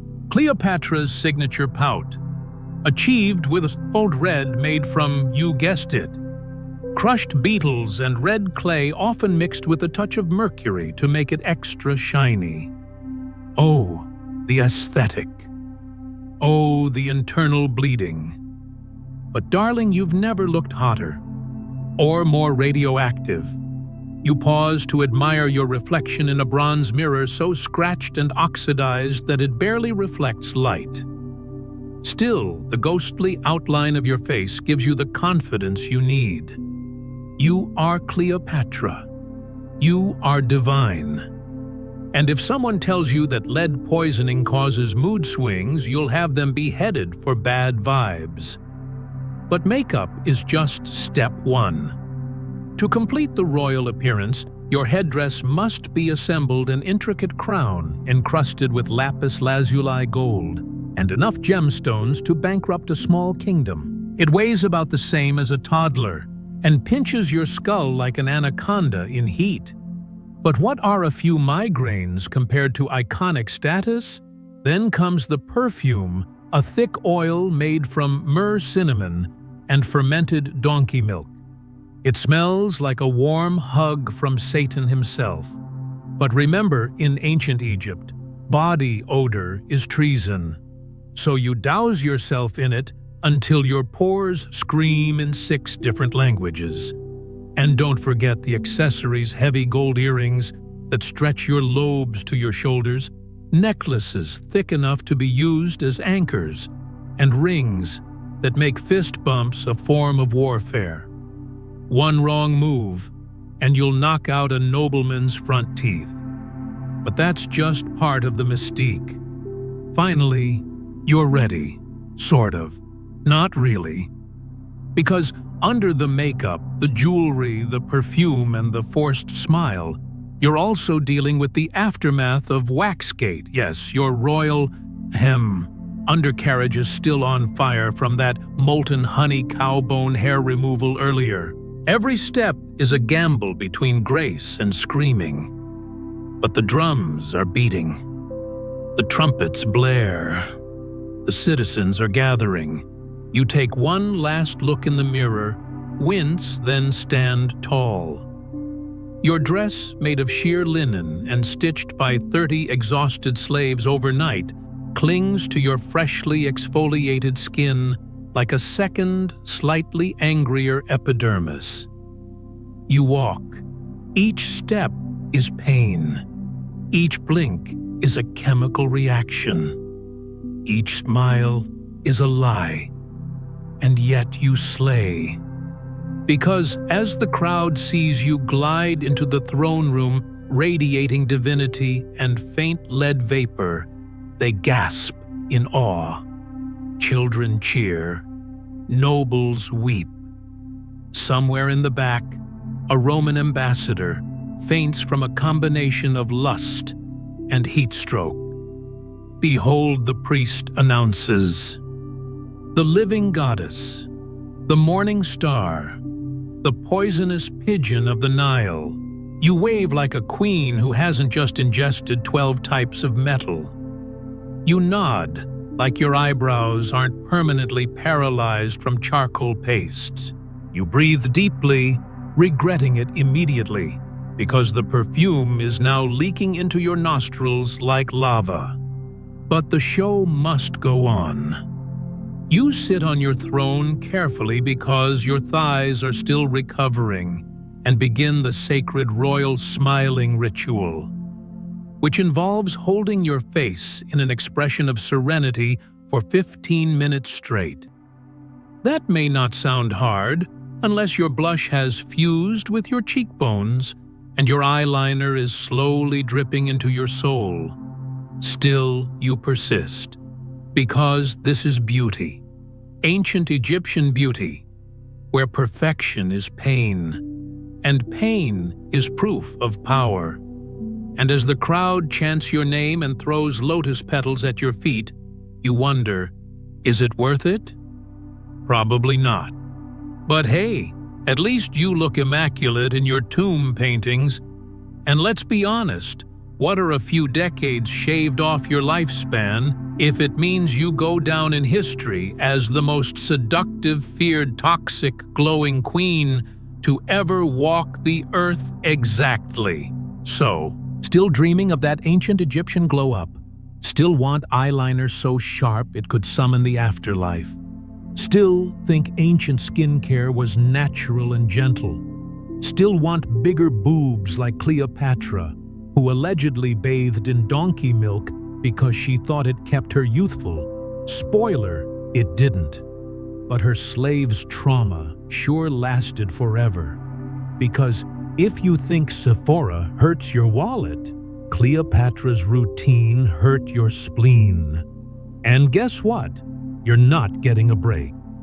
Nope. Your glam session is over, but your royal duties are just getting started. So take a breath if the lead fumes allow it straighten that gold headdress and wipe that waxy tear off your cheek. Because up next, file through the pain, Cleopatra's evening parade of suffering. You thought beauty was brutal. Wait till you meet her fans. But just when you thought smearing poison on your eyelids was the peak of insanity, brace yourself. Because now we're diving straight into royal hair care where things get intimately weird. Wigs equals slave pubes. Yes, you read that right. Ancient Egyptian wigs, the glamorous, luscious, high society wigs, were often made from the pubic hair of slaves. And no, this isn't some historical fan fiction. It's cold, hard, itchy truth. Why? Because the Egyptians believed that the pubic region was the most powerful center of human vitality. According to their logic, what better way for royalty to soak up that raw, primal energy than by literally wearing it? Let's break down this nightmare fuel into steps. You're Cleopatra. You need a new wig for your evening parade. Do you? A. Head to the royal salon for a nice trim and dye. B. Order your handmaidens to scalp someone's downstairs jungle and weave it into your crown. Congratulations, Queen, you chose B. Here's how the magic happens. Step 1. A group of young, healthy slaves are lined up because only the best pubes are worthy of Her Majesty's scalp. Step 2. Every inch of their body hair is shaved, yes, even the unspeakables, especially the unspeakables. The hair is sorted by vitality. Don't ask how. Step 3. The best tufts are washed, oiled, dried, perfumed, then woven into intricate wig designs by highly trained artisans. You know, like macrame, but disgusting. Step 4. The final masterpiece is fitted onto Cleopatra's royal head with absolute pride. It's not just a fashion statement. It's a spiritual experience. Because this isn't about looks, it's about domination. Wearing slave pubes on your head. That's the Egyptian version of saying, I own you so hard, I turned your crotch into a crown. And just imagine being the slave in question. You're 16, malnourished, just trying to survive the day when a palace guard shows up with a shiny blade and says, good news, the queen loves your vibes. You're dragged into the grooming chamber where royal stylists chant things like, ah yes, this one has strong fertility energy, nice density, excellent curl pattern. Then suddenly, your nether hair is detached from your body and attached to someone else's scalp, someone who's now waving to 1,000 cheering citizens while your legacy bounces in the wind. Cleopatra. She's absolutely loving it. I feel so rejuvenated, like I just absorbed the power of 10 peasants. Queen Yu absorbed their groins. Meanwhile, you, the modern viewer, are just sitting there rethinking every historical painting of ancient queens with elaborate hairstyles. That's not art.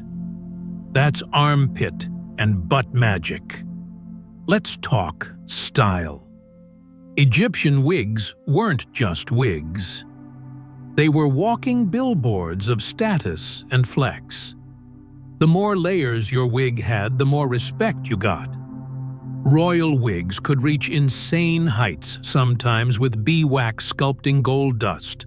or lapis lazuli chips embedded in them. Basically, they were rocking a disco ball made of dead people's pubes.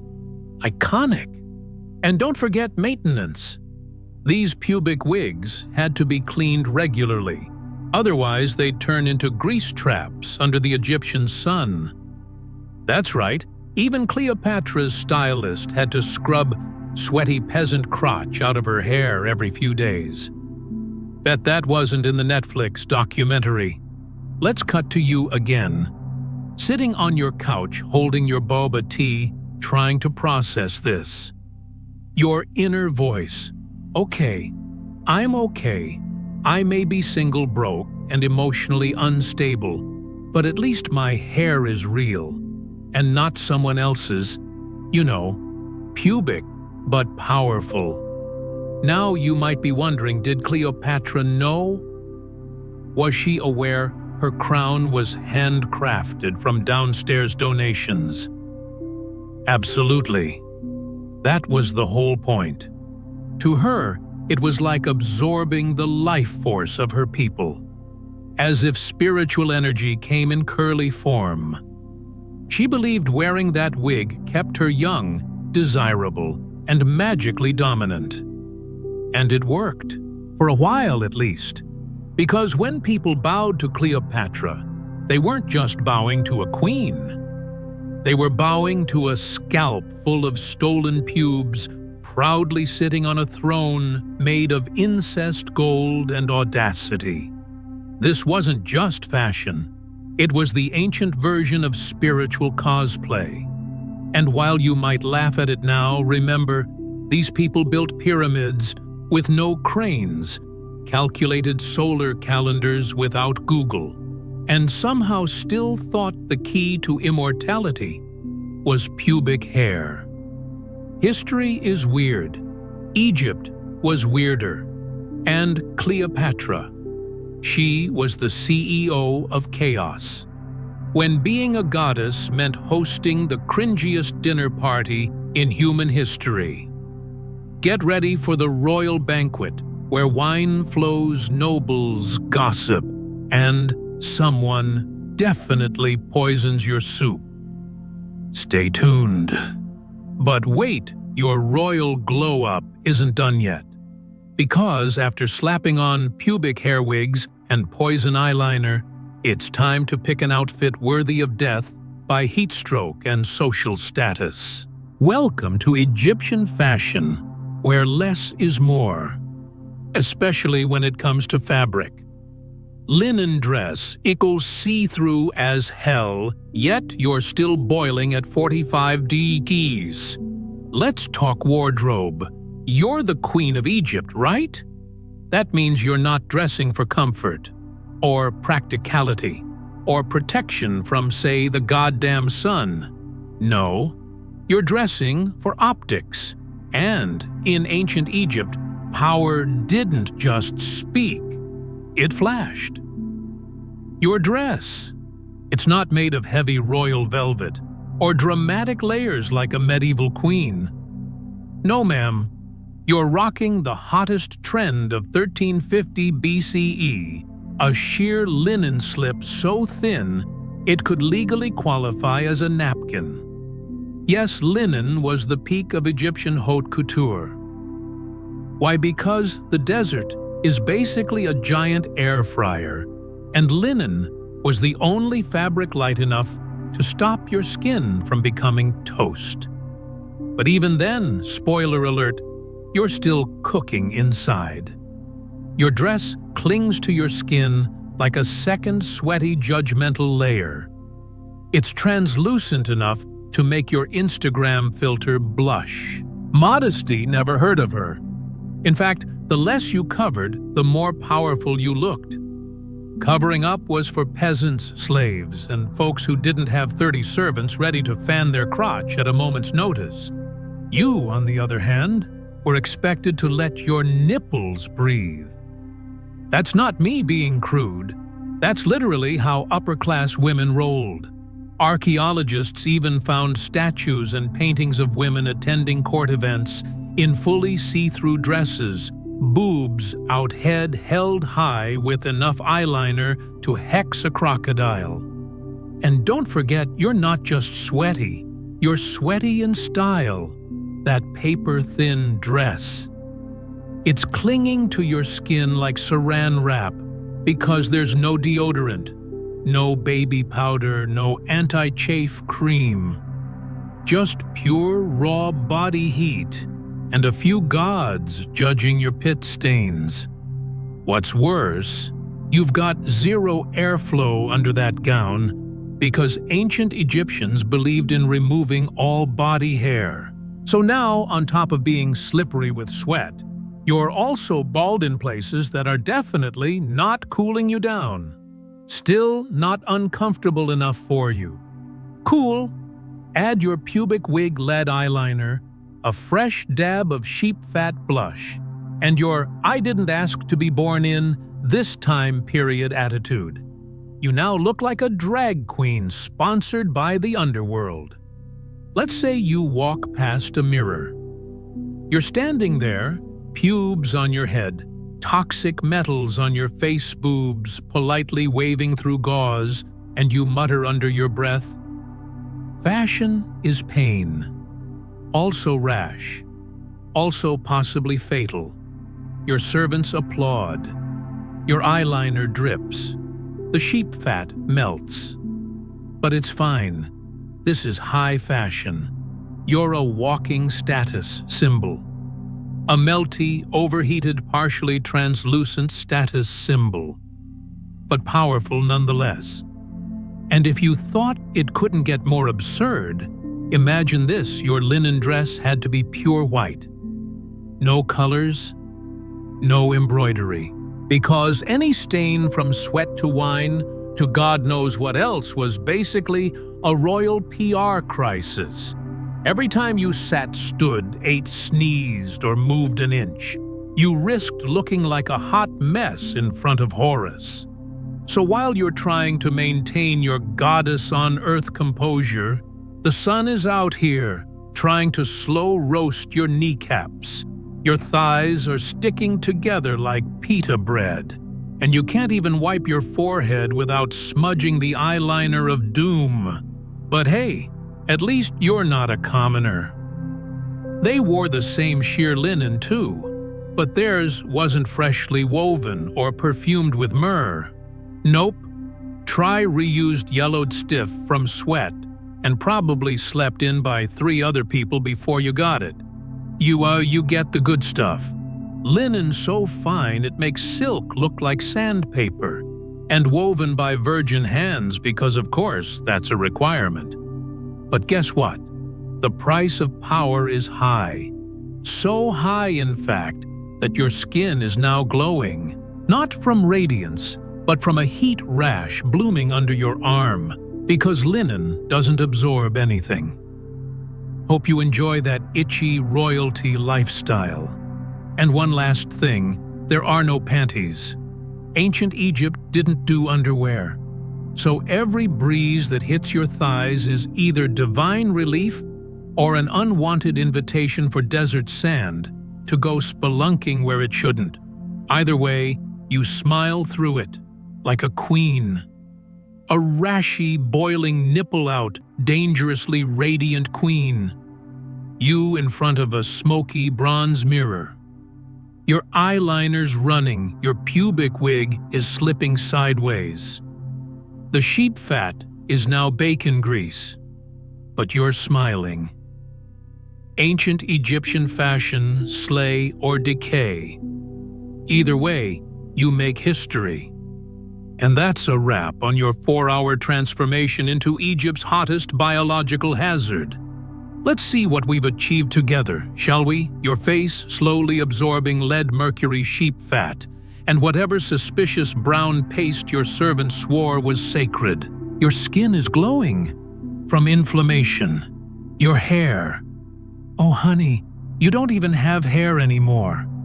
What you've got is a handmade wig woven from the pubic hair of teenage slaves, blessed with ancient fertility energy and centuries of trauma. Chic, your outfit. Linen, just linen. technically legal underwear in most modern countries, but back in 50 BC, that thin see-through sheet of prestige is the ultimate flex. The less I wear, the more you respect me. Bold, sweaty, genius. Meanwhile, it's 45 degrees outside, but do you care? No. Because you're not just surviving the heat, you're melting with power. And possibly dehydration. Now ask yourself, am I beautiful or just historically accurate? Cut to you standing in the mirror like, okay, but why do I smell like burnt goat and anxiety? But hey, smile through the stench, because now you're ready to grace the royal court, where everyone will bow to your deadly elegance, except for the bacteria living rent-free in your armpits. So, dear viewer, still think you could slay as an ancient queen? Or has the scent of waxed pubes, melted eyeliner, and ancient BO broken your will too late? We're not done. 20. Azures 24s. Beauty before bed, sleep like Isis. You've survived 4 hours of being poked, waxed, painted, and possibly cursed. Congratulations. You now look like Cleopatra if she had a heat stroke in a perfume factory. But we're not done, because in ancient Egypt, beauty never sleeps, even when you do. Yes, while peasants pass out face first in the mud after a long day of farming and dysentery, you, the elite queen of chaos, are about to begin your nightly skincare ritual. And no, this isn't some cozy 10-step K-beauty routine with a gentle face mist and collagen pads. This is Egypt. 50 BC. You're going to hydrate your soul by rubbing horse poop and snake grease on your face. Night skincare equals cobra oil plus sun-dried horse poop. You think night skincare is just a little serum and a silk pillowcase. Honey, welcome to ancient Egypt, where even your sleep had to be fabulous. Sure, you might smell like a stable that's been left out in the sun too long, but who cares when you're glowing like the goddess Isis? So what's the bedtime beauty routine of a royal Egyptian queen? First, we begin with cobra oil. Yes, real cobra. The oil is massaged gently into your cheeks, jawline, and neck with fingers that probably haven't been washed since the last pharaoh's funeral.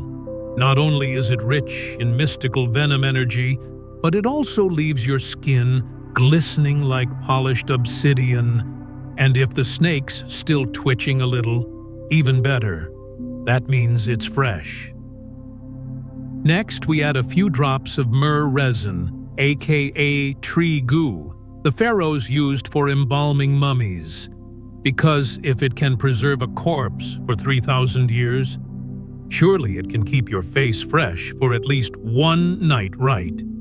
And now for the grand finale, sun-dried horse poop, ground into a fine brown powder and sprinkled onto the skin like some ancient Egyptian setting powder.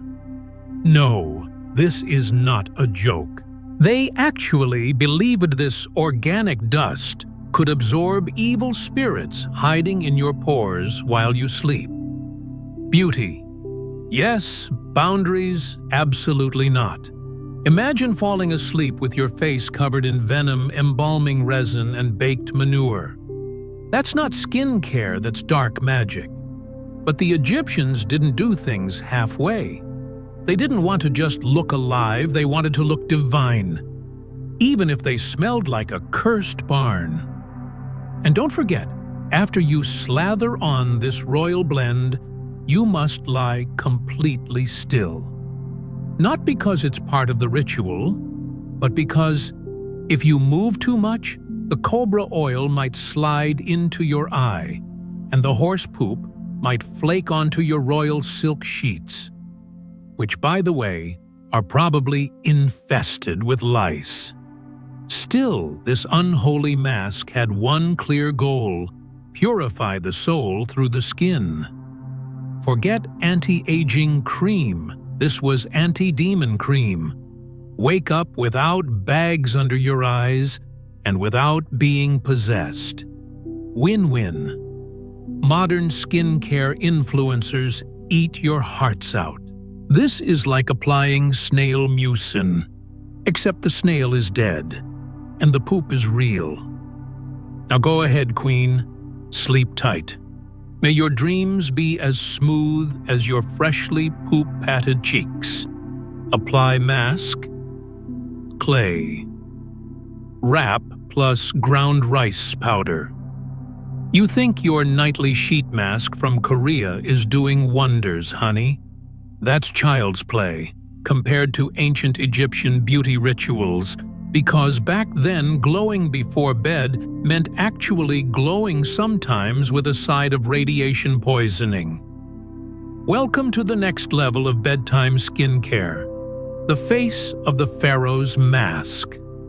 A sacred, luxurious blend so intense it'll make your 12-step routine look like splashing water on your face.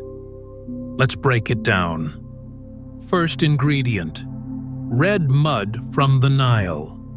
Rich in minerals, absolutely, but also rich in parasites, bacteria, and the occasional wriggling worm. It's nature's exfoliant.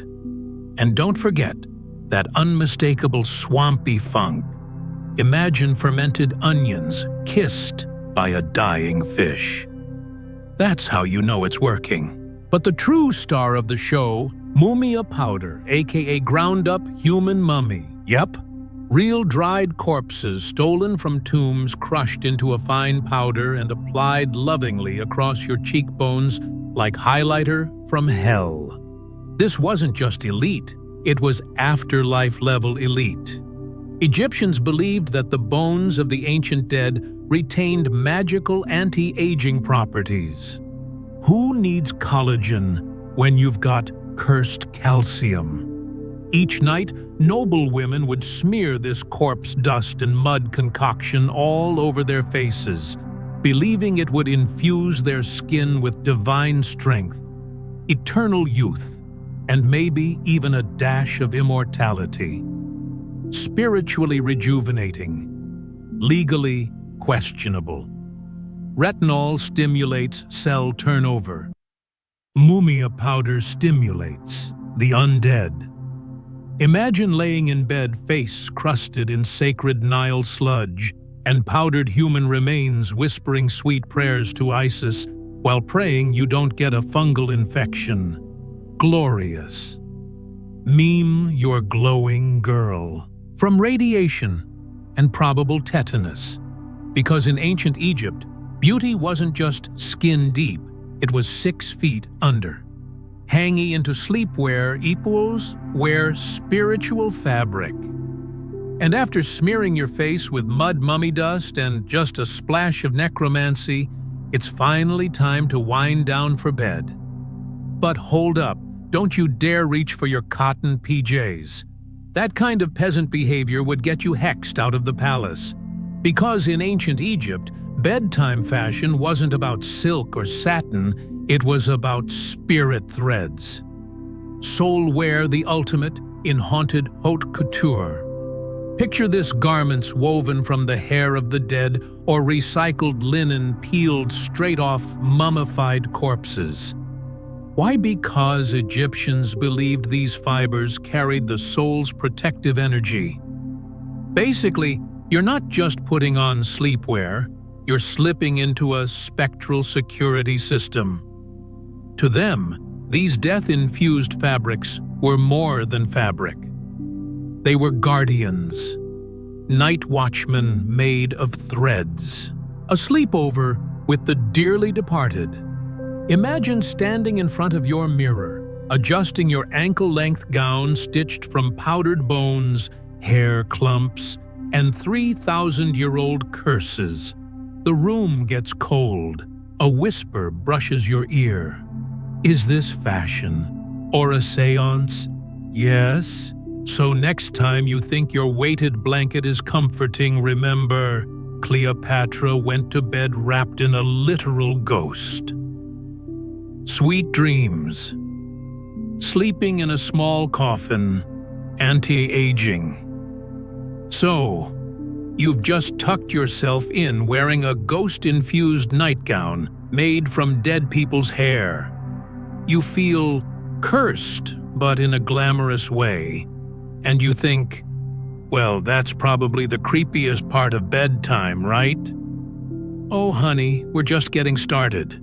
Because while modern influencers are out here bragging about memory foam mattresses and blackout curtains, ancient Egyptian elite women took things to a whole new level of coffin core. Yes, they literally slept in mini tombs. I'm talking hand-carved stone coffins, engraved with the image of Anubis, the god of death. Why? Because someone somewhere said, if you want to live forever, try sleeping like you're already dead. And Egyptian noblewomen were like, say less. See, they believed that resting as close to death as possible in a tight, dark coffin, wrapped in layers of linen and divine anxiety, would trick time itself, like hitting the snooze button on aging. Fake death every night, real beauty every morning. That was the vibe. Cut to you lying inside a solid rock box that smells like ancient incense and crushed beetles. You're blindfolded with dried lotus leaves, snoring gently like a possessed pug. Every breath echoes off the stone walls. It's freezing. It's claustrophobic. But hey, your cheekbones look amazing. Just in case the death box wasn't spooky enough, you're also rubbing musk oil on your face to prevent demons from dulling your glow in your dreams. That's right, they had nightmare-induced aging on their bingo card. Meanwhile, modern folks are paying 1 million VND for a cucumber face mask and 8 hours under an air conditioner, only to wake up looking like a dehydrated pufferfish. But Cleopatra, she naps in a tomb and rises like a radiant mummy goddess, or maybe a zombie with great skin. Who's to say? So the next time you curl up under your duvet and think, I'm really committing to my skincare tonight, just remember, the ancient queens were out here speedrunning death for the sake of beauty. Welcome to bedtime, Egyptian edition. Dreams equal beauty verdict. So you survived the coffin nap. Congrats. But don't celebrate yet, because morning comes with a divine-level performance review your dreams. That's right. Every morning, your dreams are dissected like sacred scrolls by a team of dream priests, think Freud, but with leopard skin robes and a lifelong fear of sandals. Their job, translate your subconscious nonsense into ancient beauty punishments. Dreamt about water, uh-oh. That means your energies are imbalanced. The fix, a full-body milk bath, but not just any milk. It has to be raw, warm, and freshly squeezed from a virgin cow. Bonus points if it still smells a bit alive. Dreamt about a snake. Congratulations. You're not sexy enough. The only logical solution, sharpen your eyeliner using lead-based coal that slowly poisons your eyeballs. But hey, beauty is pain and blindness is seductive. Dreamt your hair was falling out. Don't panic. Just glue on a new wig made from wait-for-it premium pubic slave hair. Imported. Curated, probably cursed, but it holds volume like no other. Basically, your dreams weren't just signs from the gods, they were beauty alerts. If you dared to dream like an average human the next morning, you'd find yourself scrubbing your body with pumice soaked in vinegar and ash, applying crocodile fat as toner, or being massaged with porcupine needles to activate your femininity. Because even your subconscious wasn't allowed to be ugly. Imagine waking up from a nightmare only to be told, "Oh no, Your Majesty, you dreamed of flying. That means your soul is escaping your body." You'll need an emergency leech facial and a chant from the High Priest of Glow. Now cut to you in 2024 sipping oat milk matcha in bed cucumber mask on scrolling TikTok. Self-care in 2024. Yoga, skincare, and sleep tracking. Self-care in 1200 BC. Rat poop. Crushed pearls and snake grease smeared on your face, while a priest screams about your aura. Still think your 12-step routine is exhausting? Because here's the kicker. If Queen Cleopatra woke up feeling even slightly off, she didn't just pop an Advil. She was forced to get up in the middle of the night and rub her feet with pink Himalayan salt soaked in the urine of a freshly calved cow. Why? To unblock her feminine energy channels during sleep. Yeah, that was her version of a midnight snack. So the next time you complain about dry shampoo or a broken jade roller, just remember somewhere in the ghostly sands of Egypt, Cleopatra is laughing in hieroglyphs. And if you're still alive at this point, congratulations. You've officially survived one day of being beautiful, ancient Egyptian queen style. Your skin is probably poisoned, your body is haunted by 7 cursed oils, and your sleep was one breath away from being buried alive. Modern dermatologists would weep. Ancient gods would nod in approval. You did it, beauty beast. Now go cry into your collagen mask. 025000. Congrats, you're a beauty icon or a toxic waste bin. So, you just spent 24 hours as an ancient Egyptian queen. Congratulations. You applied 16 different types of poison directly to your body. Exfoliated with crushed human remains. Extra fine grind. Slathered your face in fermented Nile mud that smelled like soy sauce and donkey breath. And possibly, just possibly, became pregnant via crocodile tampon. Or sterile. No one knows, not even the gods. But hey, the fact that you're still alive to hear this outro is a miracle in itself. Because being a queen in ancient Egypt wasn't about ruling kingdoms or making decisions. No, no, no. It was about surviving your own beauty routine. Let's be honest. Cleopatra didn't die of old age. She probably died from putting lead in her eyeliner and mercury in her lipstick while getting a foot massage made of cow pee. But at least she died fabulous. Still think your 15-step skincare routine is exhausting. Imagine doing it all under the sun while wearing 3 kilos of wigs, a 10-kilo gold collar, and a smile that says, "I haven't pooped naturally in a week because my diet is 80% resin." And don't even get me started on your glam squad, modern makeup artists. Let's contour your cheekbones with this vegan bronzer. Ancient Egyptian glam team, you dreamed of a snake. Quick triple your eyeliner with this powdered kohl laced with death. Meanwhile, your pores are screaming in hieroglyphics. But you did it. You survived a full day of waxing your entire body with honey bones and fire, sleeping in a miniature coffin to slow down aging, and scrubbing your royal feet with salt rocks dipped in freshly peed cow urine. If that's not self-care, I don't know what is. So the next time you feel overwhelmed by modern beauty standards, remember this. Self-care. In 2024, yoga sunscreen sheet masks. Self-care in 1200 BC, rat poop, pubic wigs, and snake oil, foot rubs. And you, my friend, survived it all. Or at least your brain did. Your liver might have something else to say. So now tell us in the comments, which part of the ancient Egyptian glam life would you totally slay? And which one made you cry harder than your eyeliner during Cleopatra's funeral?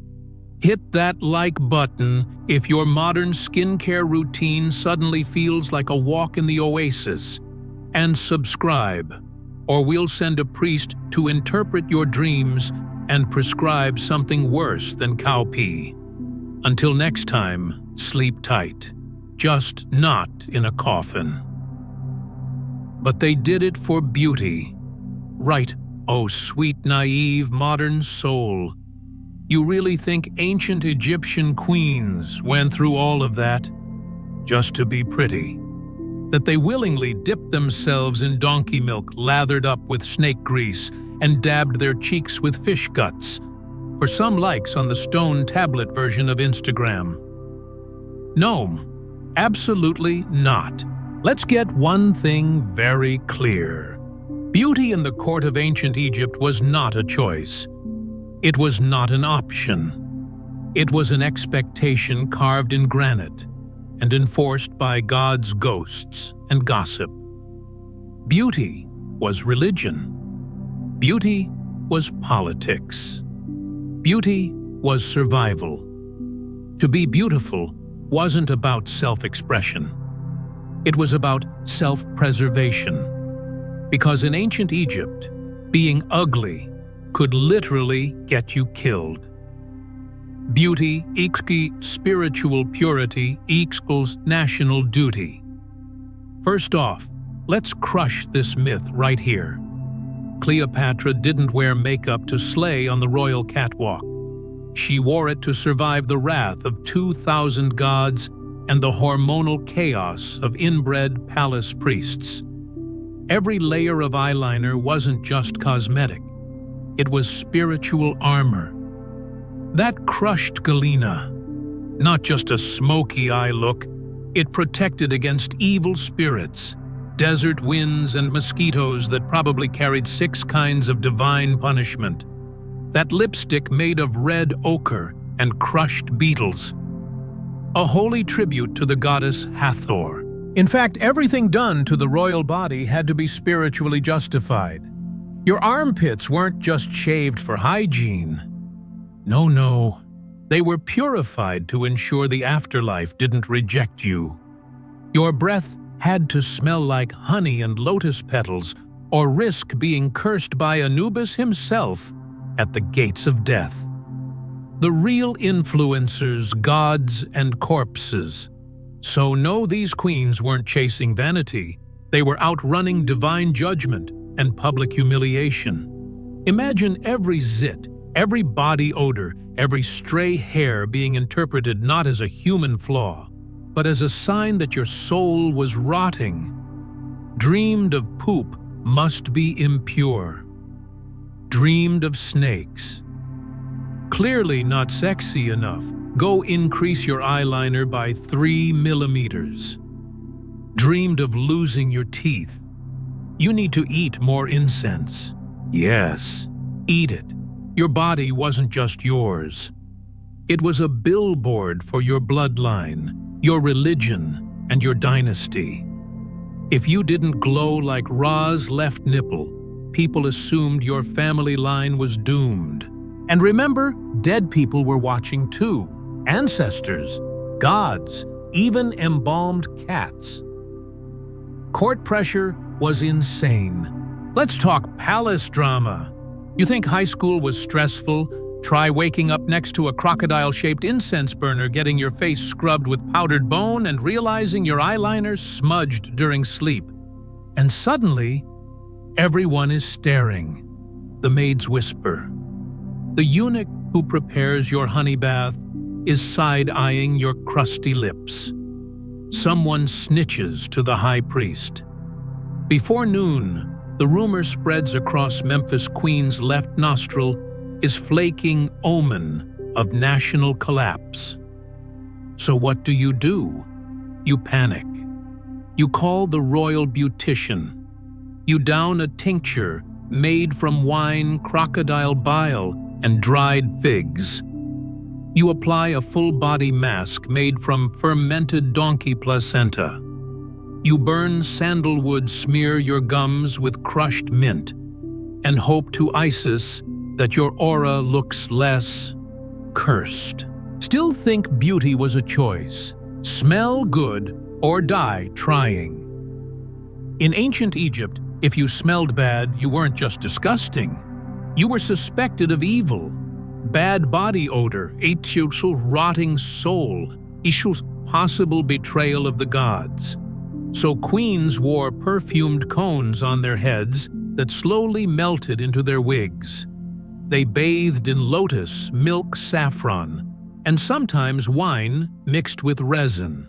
They used deodorants made of powdered turtle shell and honey. If you ever walked past Cleopatra and she didn't smell like 300-year-old myrrh, she'd probably order an emergency ritual. Or someone would. You couldn't fart. You couldn't sweat. You couldn't even exist naturally.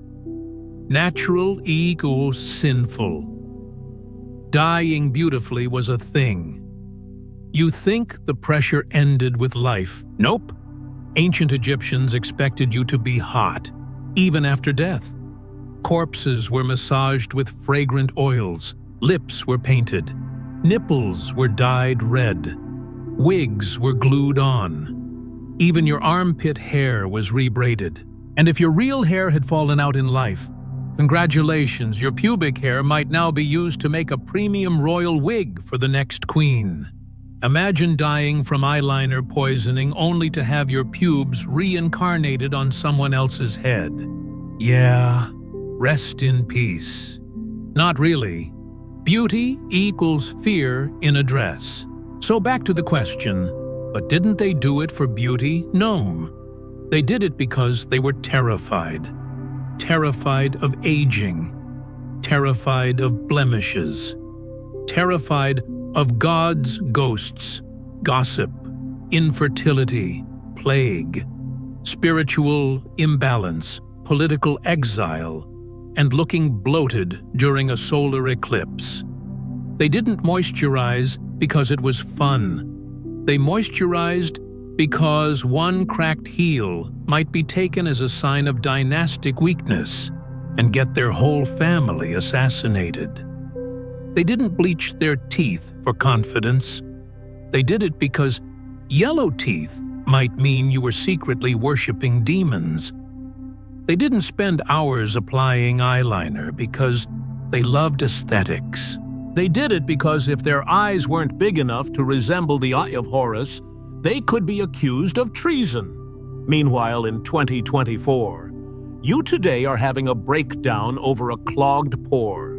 You panic when your mascara runs. You post a no-makeup selfie and add 6 filters to it. You buy $60 jade rollers to stimulate lymphatic flow, which Cleopatra did too, except her roller was actual obsidian, blessed by a death priest during a lunar eclipse. You're stressed about looking tired. Cleopatra had to sleep upright with her legs wrapped in perfumed cloth, soaked in camel urine, just so her ankles wouldn't swell and suggest she was losing fertility. You cry over a chipped nail. She cried because her royal perfume smelled 2% less floral than yesterday, and someone might accuse her of being possessed. Perspective. Beauty was painful but mandatory. So here's the truth. No one chose to be beautiful in ancient Egypt. They had to be.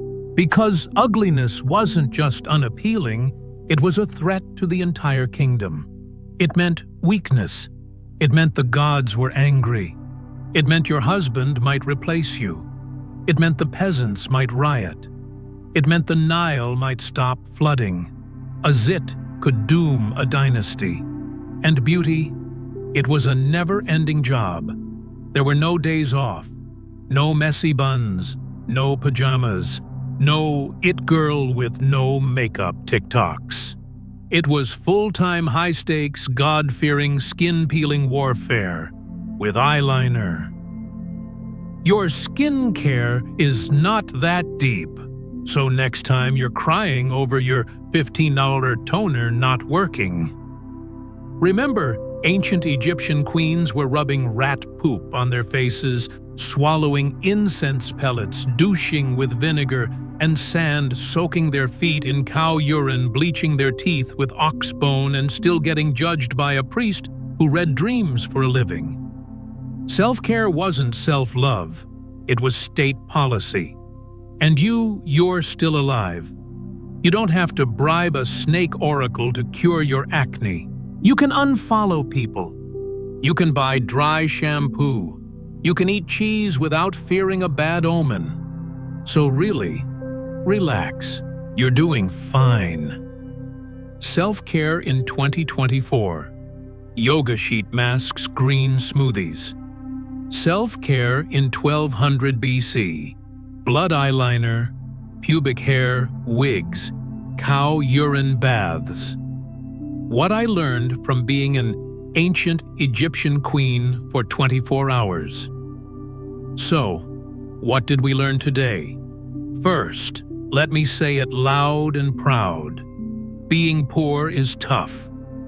Being a woman is tougher. But being a beautiful woman in ancient Egypt, that's the boss level of human suffering with glitter on top. After surviving 24 hours as a queen, you didn't just get a crash course in ancient cosmetics. You got baptized in donkey fat. You exfoliated with powdered bones. You flirted with death via snake venom lip balm. You stared at yourself in a copper mirror and realized the reflection was literally rusting.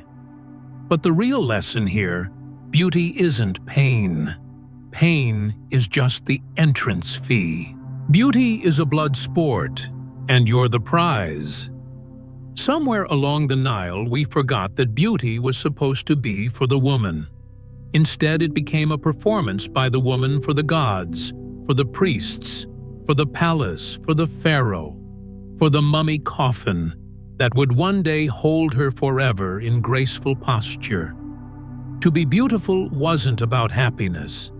It was about survival. Because in ancient Egypt, you didn't wear makeup to feel cute. You wore it to prove you were worthy of existing, to prove you were pure, untouched, and divinely scented. If not, you risked being replaced by a more radiant, more fertile, more obedient version of yourself. And worst of all, sometimes that version was already being trained in the nursery next door. No, this isn't beauty standard toxic. This is literally toxic. Every time you smeared crocodile dung under your arms, you gambled with gangrene. Every time you waxed with hot resin and crushed beetle shells, you risked third-degree burns. And every time you swallowed a fertility tonic, you prayed it wasn't secretly embalming you from the inside out. But why stop there? They didn't just want to look good for life. They wanted to look perfect in death. The royal glam squads would literally spend more effort on your corpse than on your wedding day. Can you imagine? You finally die from mercury poisoning after a decade of flawless eyeliner, only to be dug up 3,000 years later and turned into an Instagram post called Top 10 Ancient Beauty Hacks You're Too Weak to Try. Queenship power. Sometimes it just meant prettiest servant. We like to romanticize Cleopatra as a power player, but being queen didn't mean freedom. It meant decorated captivity. You weren't running the empire. You were embodying its fantasies. While men debated war strategies, you debated whether leech facials or goat milk enemas would clear your aura. Your body wasn't your own. It was public property. A divine object. a walking billboard for spiritual cleanliness. And God forbid you grew a wrinkle that was interpreted as a curse from Ra himself. But she was so strong. Yes, because she had to be.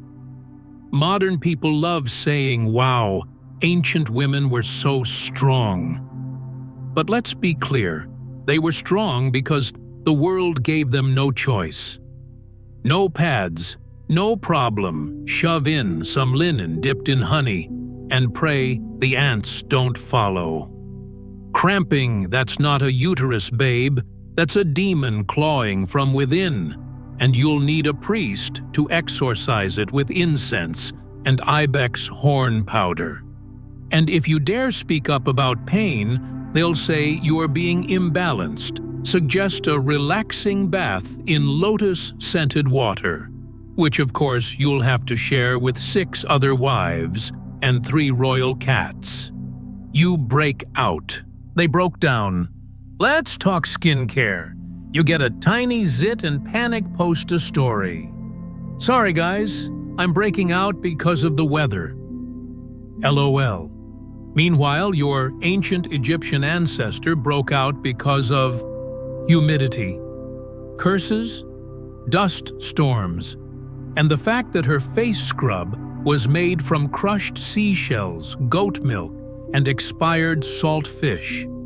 And when her skin peeled off, that wasn't a reaction, that was rebirth.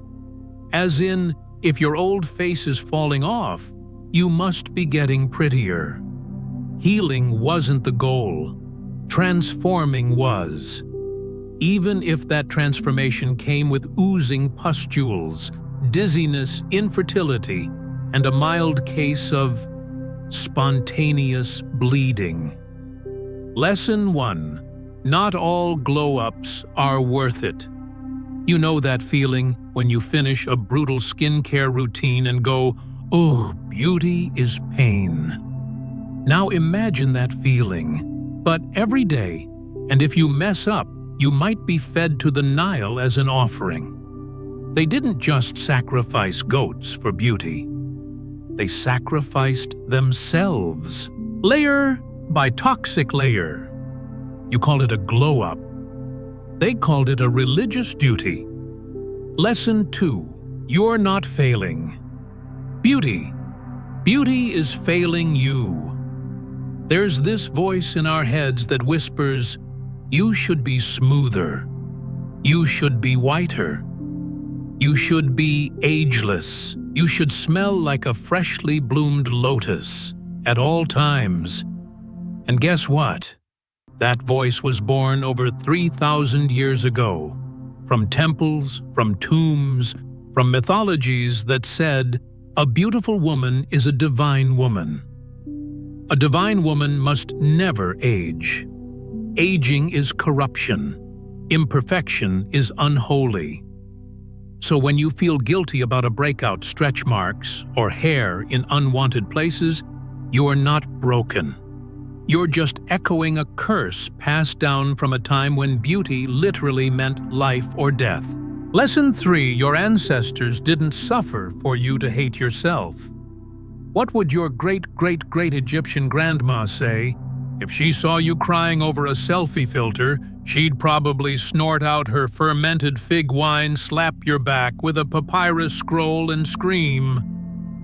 At least you didn't have to blend your highlighter with sheep fat and prayer. And she'd be right. You're not here to carry the trauma. You're here to break the jar of scented oil and walk away from the altar. Not because you're stronger, but because they paved the way literally with their faces. So you could finally say, I am enough, even if I smell like normal sweat and not sacred lotus, extract harvested at sunrise. Lesson 4. You are not decoration. You are not duty. You are not dead yet. You are not a statue. You are not a perfume bottle. You are not a checklist of beauty rituals waiting to be completed. You are alive. You are allowed to be messy. You are allowed to have pores. You are allowed to scream no thanks at snail slime creams and ox blood contour sticks. You are allowed to just be. Even if that means saying, I don't want to be beautiful today, I just want to exist. That's not weakness. That's revolution. If you survived this day, you can survive anything. Let's recap. You've been lathered in 16 poisons, exfoliated with dead people, lit on fire briefly spiritually, and possibly sterilized by accident. And yet, you're still here, reading this, breathing, maybe laughing, maybe crying, maybe just thinking, damn, I'll never complain about waxing again. Good, because that means you're alive, in a way your ancient ancestors could only dream of. So the next time you see a pimple or your eyeliner smudges, or you feel not enough, remember you are enough. You are the dream they burned themselves for. You are the legacy of survival, not suffering. And you don't need a tomb or a god or a death sentence to feel like royalty. You already are one. Now, go take that crown off, wash your face, and sleep like a damn human. You've earned it. So, was it worth it? Let's not lie. After surviving 24 hours as an ancient Egyptian queen, being waxed with molten honey, perfumed with goat bile painted with crushed scarabs, and slipping into a nightgown made of haunted mummy threads, you're probably wondering, was it all worth it? And surprisingly, yeah, kinda. Because back then you didn't really get to choose.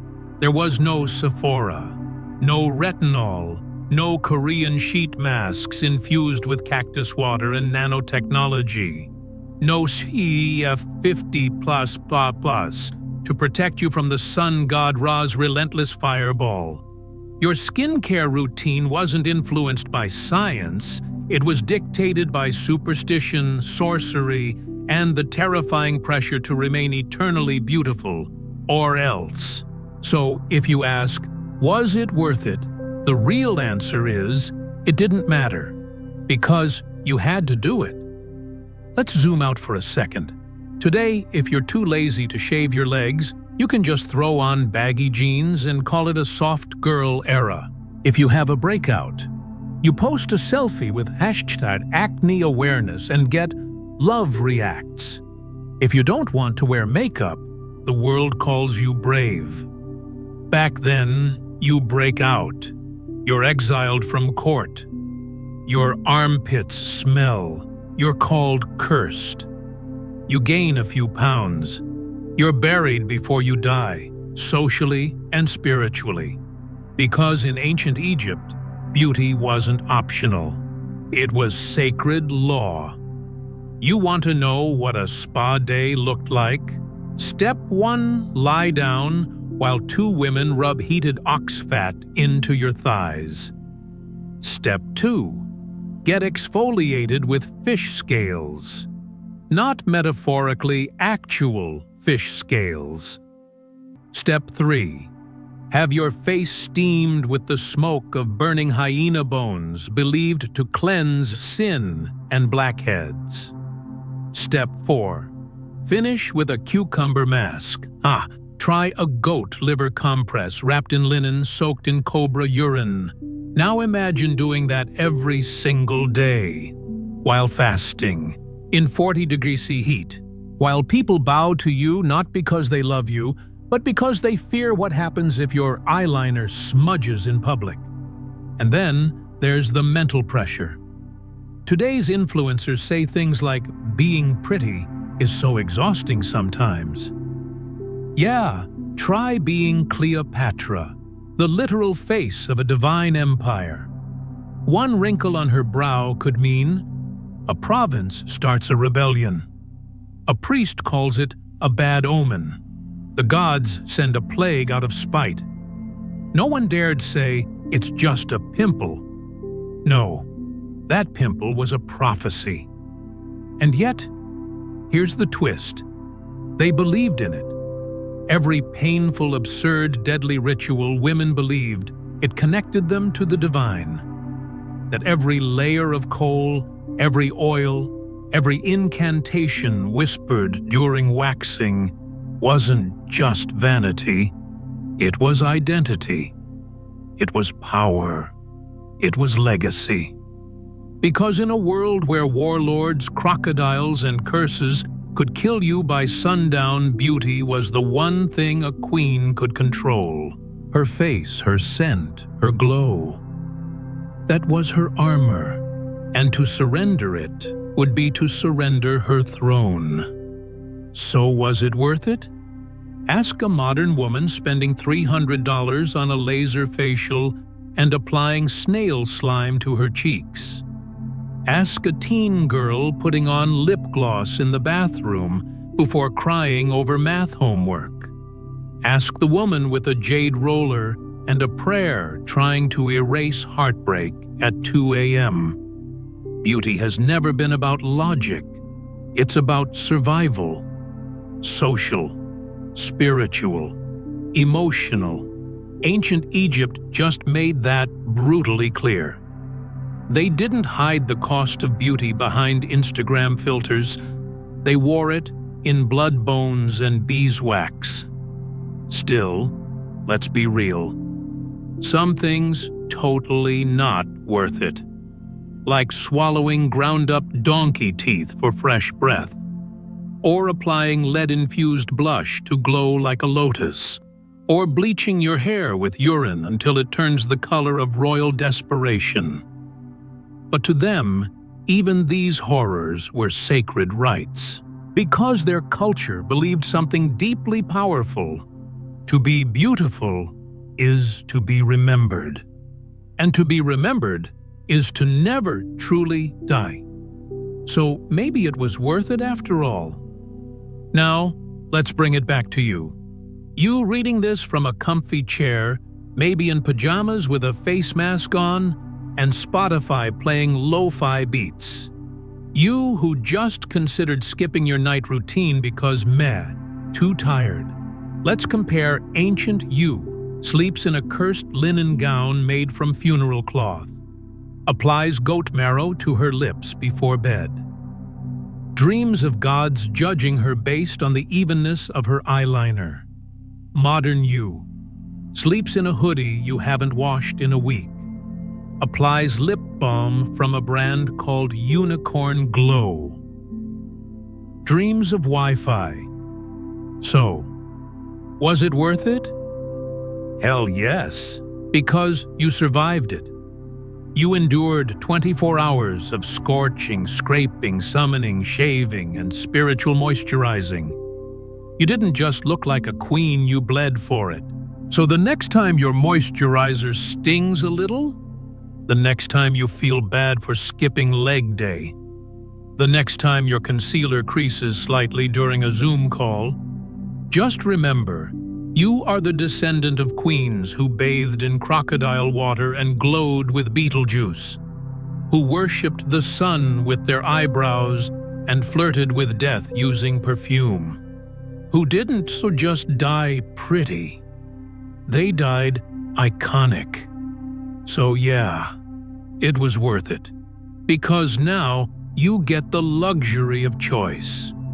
To be beautiful or not. To wear makeup or not. To chase trends or stay soft and sleepy. And that freedom, that's the real legacy of queens. I survived 24 hours as an ancient Egyptian queen, and all I got was this glowing skin and psychological trauma. That's it. That's the merch. You came, you suffered, and you glowed mentally, spiritually, and probably because of mild lead poisoning. Cleopatra would be proud or deeply concerned. Either way, welcome to the elite club of historically beautiful disasters. Now go wash that goat milk off your face. Dear brave reader, you made it. You didn't just scroll through a beauty timeline, you survived a full-on spiritual cleanse, body horror, and historical skincare routine from 3,000 years ago. Congratulations or condolences. This wasn't just a story about beauty. It was a walk through the valley of crushed beetles, fermented oils, toxic powders, and the unrelenting anxiety of, am I glowing enough to die yet? And if after all this you feel a little tired, a little scarred, or deeply disturbed, that's okay. That's part of healing too. Maybe right now, you're lying in bed with a clay mask on your face and a panic attack in your chest, whispering, why did she use crocodile dung for perfume? Or why were slaves burning bones to wax her legs? Or simply, did she really bathe in donkey milk every single day? Yes, she did. But don't worry. You're not actually there. You're in 2005. You live in a time where clean water isn't sacred, it's filtered and delivered to your tap. Skincare doesn't involve necromancy. Makeup doesn't require a priest's approval. And if you break out, you don't have to smear goat blood on your cheeks to honor the sun god. You don't need to sleep in kohl eyeliner or die wearing beetle lip gloss. You don't need to bleach your skin with sour milk and ground-up clams. And best of all, you don't need to smile through it because a high priest said beauty is holiness. Because your body isn't a battlefield anymore. It's a home. And yes, maybe you still feel ugly sometimes.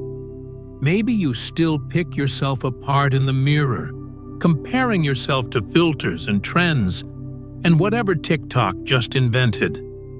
But after today, maybe you'll stop and think, at least I don't have to rub bird poop on my face and call it rejuvenation. At least I don't have to look perfect to avoid exile or embalming. At least my skincare doesn't require a ritual sacrifice. So take a breath, wipe off the metaphorical cow sweat, and thank whatever deity you believe in for retinol air conditioning and the ability to say, no, I'm not putting crushed beetles on my face today. Because self-love in 2025 isn't about being perfect. It's about knowing you could have been born in ancient Egypt, but thank the gods you weren't. With all the serotonin and surviving trauma, your future self. So, you made it. You survived 24 hours as an ancient Egyptian queen, and no, that was not a spa day. That was a full-blown mental, emotional, and physical boot camp in historical beauty trauma. Let's take a moment to acknowledge your journey. You woke up at 4 a.m. with a servant scraping donkey fat and crushed mouse droppings onto your gums as toothpaste. You bathed in goat milk, crocodile-infested river water, and spiritual guilt. You got your body waxed using boiling honey and pulverized cow bones, followed by a royal makeup session with lead soot and the occasional snake liver.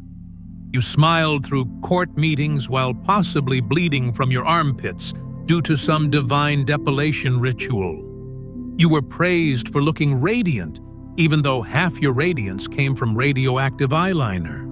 And now, it's over. You can finally exhale. But before you drift off to sleep, skin intact and soul only mildly scarred, let's reflect on something important. Not about the snakes or the scorpions or the embalming creams that doubled as lip gloss. No, let's talk about you. The one watching this. The real queen. Because what was this whole madness for anyway? What did you just go through all this absurdity for? Not just for laughs or to make fun of the past, though, let's be honest, Cleopatra's contour routine kind of deserved it. No, it was also to see something, to see how far we've come, to see how deeply rooted beauty, pain, and power are in the human story, to see that sometimes suffering wears mascara and smells like perfume made from myrrh and death. Let's not pretend this was only about history. This was about us, about how we still live in a world that whispers to women every day that being enough is never enough, that beauty is pain, that youth is currency, that to be powerful you must be polished, that to be seen you must first suffer, and suffer beautifully. Sound familiar? Maybe you're not smearing crushed beetles on your cheeks or using crocodile dung as anti-aging cream, but maybe you're still doing things you don't want to do just to feel worthy. Maybe you're still plucking, shaving, scrubbing, starving, pushing yourself toward some imaginary version of perfection. A version that changes every few years, yet always demands more. And maybe it's exhausting. Maybe you're tired. So here's the truth. You are not the first queen to feel this way. And you are certainly not the last. But unlike Cleopatra, you have something she never did choice. You live in a world where you can say no, where you can take the makeup off and still feel royal, where beauty can be fun, not a battlefield, where your worth is not calculated in layers of foundation or grams of fat, or how many eyes turn when you walk into a room. You live in a world with flush toilets and chamomile tea and reusable cotton pads. A world with retinol and therapy and playlists titled Hot Girl Healing. A world where you can laugh at the past and still cry for your present. Where you can grieve your old self and grow into your new one. Slowly, kindly. You're allowed to rest now. You don't have to prove you're strong by surviving painful beauty rituals. You don't have to glow through your trauma. You don't have to be perfect to be powerful. You just have to be. Let go of the eyeliner made from burnt almonds and crushed galena. Let go of the scented oils meant to please the gods and cover the scent of decay. Let go of the pressure to smile while your skin is screaming. Let go. Tonight, you are free. Free from the ancient rules. Free from the modern ones, too. Free to breathe in and out. You're still here. Your skin is soft. Your soul is whole. Your breath is steady. The pyramids can rest. The gods can sleep. You've already done more than enough. So, what did we learn from all this? Maybe that pain when dressed up in gold and scented with lotus oil still hurts. That trauma can wear a crown and still be trauma. That survival isn't just about making it through, it's about what you carry with you after. And maybe, just maybe, you learned that healing is also a kind of royalty. It doesn't sparkle, it doesn't trend, it doesn't get you a throne, but it gets you peace. And honestly, that's better than a pyramid. So if no one told you this today, let me be the first. You are more than beautiful. You are safe. You are enough, even if your eyeliner isn't symmetrical, even if your thighs touch, even if you don't wake up like this. You made it. You are not Cleopatra. you're something rarer. A modern woman who knows her worth laughs at her past and refuses to burn her face off in the name of staying pretty. You are alive, and that's beautiful. Now, turn off the screen. Put the phone away. Lay down that crown made of anxiety and expectations. Close your eyes and sleep. Tomorrow, you can moisturize with real cream, not camel urine. Tomorrow, you can wake up not to a whip or a prayer, but to coffee and maybe a cat video. Tomorrow, you can choose beauty or not. You can wear makeup or none. You can be whoever you are, and that will be enough. Because the real queen is you. And tonight, your kingdom is quiet. The candles are out. The servants are gone. The eyeliner is wiped off. The pain is not. But neither is your strength. Good night, Your Majesty. May your dreams be light, and your healing be deep. The master plan beneath the eyeliner. You've seen her smear donkey milk on her face. You've watched her apply eyeliner with the precision of a sniper and the ingredients of a minor chemical weapon. You've endured her 24-hour skincare saga that included bone powder, goat blood, and enough honey to make 3 bee colonies homeless. But let's get one thing straight. She wasn't just Egypt's queen of beauty. She was the CEO of survival, the prime minister of political finesse, and the commander-in-chief of ancient chaos management.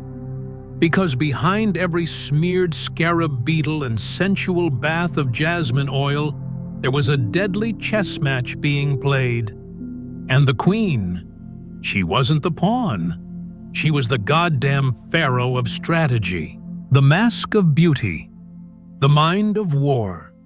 Behind the kohl-lined eyes and the rose-scented oils behind the silks, perfumes, and golden crowns, there lived a mind sharper than any blade ever forged in Alexandria.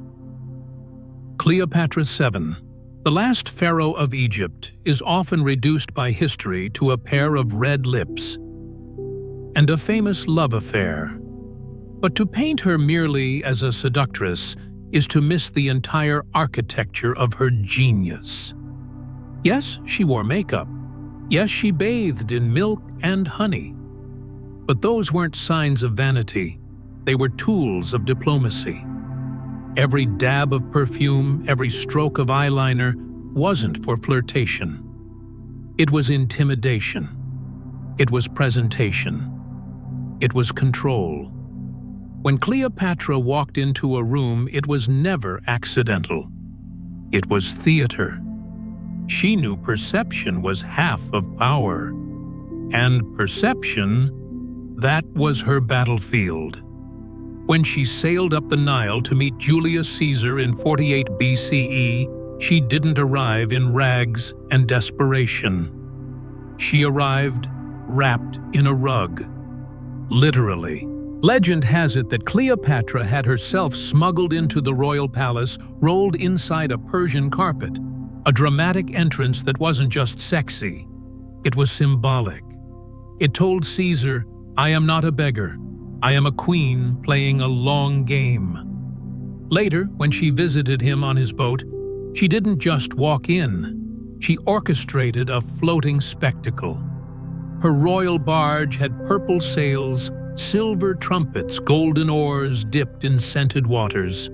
She sat under a canopy of gold, dressed as the goddess Isis, flanked by attendants dressed as Cupid's fans waving above her. The message was crystal clear. You may be Rome, but I am Egypt, and I know how to command a stage. What most people forget or never knew is that Cleopatra wasn't just beautiful. She was brilliant. She spoke 9 languages fluently, including Greek, Egyptian, Hebrew, and Aramaic, at a time when most Roman senators needed translators just to argue with each other. She studied math, philosophy, astronomy, and medicine at the famed Library of Alexandria. She wrote books. She debated scholars. She outwitted advisors. She was a ruler, a scientist, a linguist, a priestess, and an economist rolled into one, and still managed to keep her eyeliner smudge-proof in the Egyptian heat. Her so-called romances weren't romantic escapades. They were strategic mergers. Julius Caesar was not just a man, he was Rome incarnate. Aligning with him wasn't about love. It was about sovereignty. Egypt at the time was politically vulnerable and economically cornered. Aligning herself with Caesar was Cleopatra, ensuring that her country had a seat at the Roman table rather than being the meal served on it. And when Caesar was assassinated in 44 BCE, she didn't spiral. She pivoted, fast. She then partnered with Mark Antony, another Roman powerhouse, not because she was heartbroken, but because she was calculating. She knew how to read the tides of power. During her reign, she stabilized Egypt's economy personally, oversaw the currency reforms, and navigated grain diplomacy during widespread famine.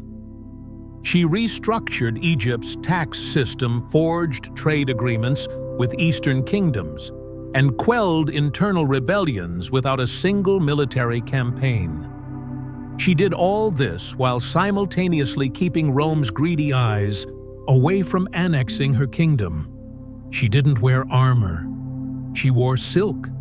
She didn't carry a sword. She carried scrolls, strategies, and secrets. In the male-dominated world of ancient empires, Cleopatra didn't crash the party, she hosted it. And let's not forget, she was the last pharaoh. After her, Egypt fell under full Roman control. That wasn't coincidence. It was a testament to just how hard she fought every day, every hour, behind every jeweled crown and every divine ritual.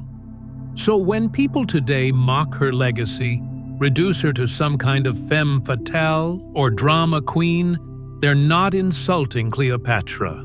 They're revealing their ignorance. Because this woman, this queen, played the greatest empire in history like a violin. She understood that to rule you didn't just need armies. You needed optics, charisma, and above all, a ruthless intellect wrapped in beauty like honey hiding a blade. Cleopatra VII wasn't just the queen of Egypt.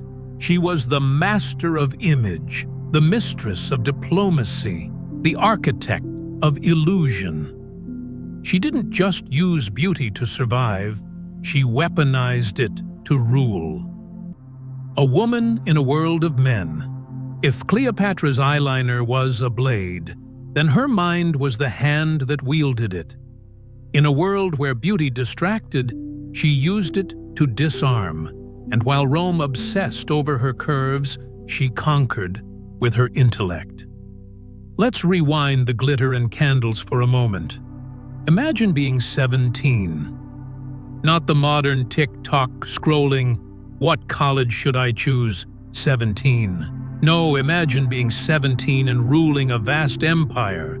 Your father, the pharaoh, has just died. The throne is now yours, but not yours alone. You're forced to marry your little brother.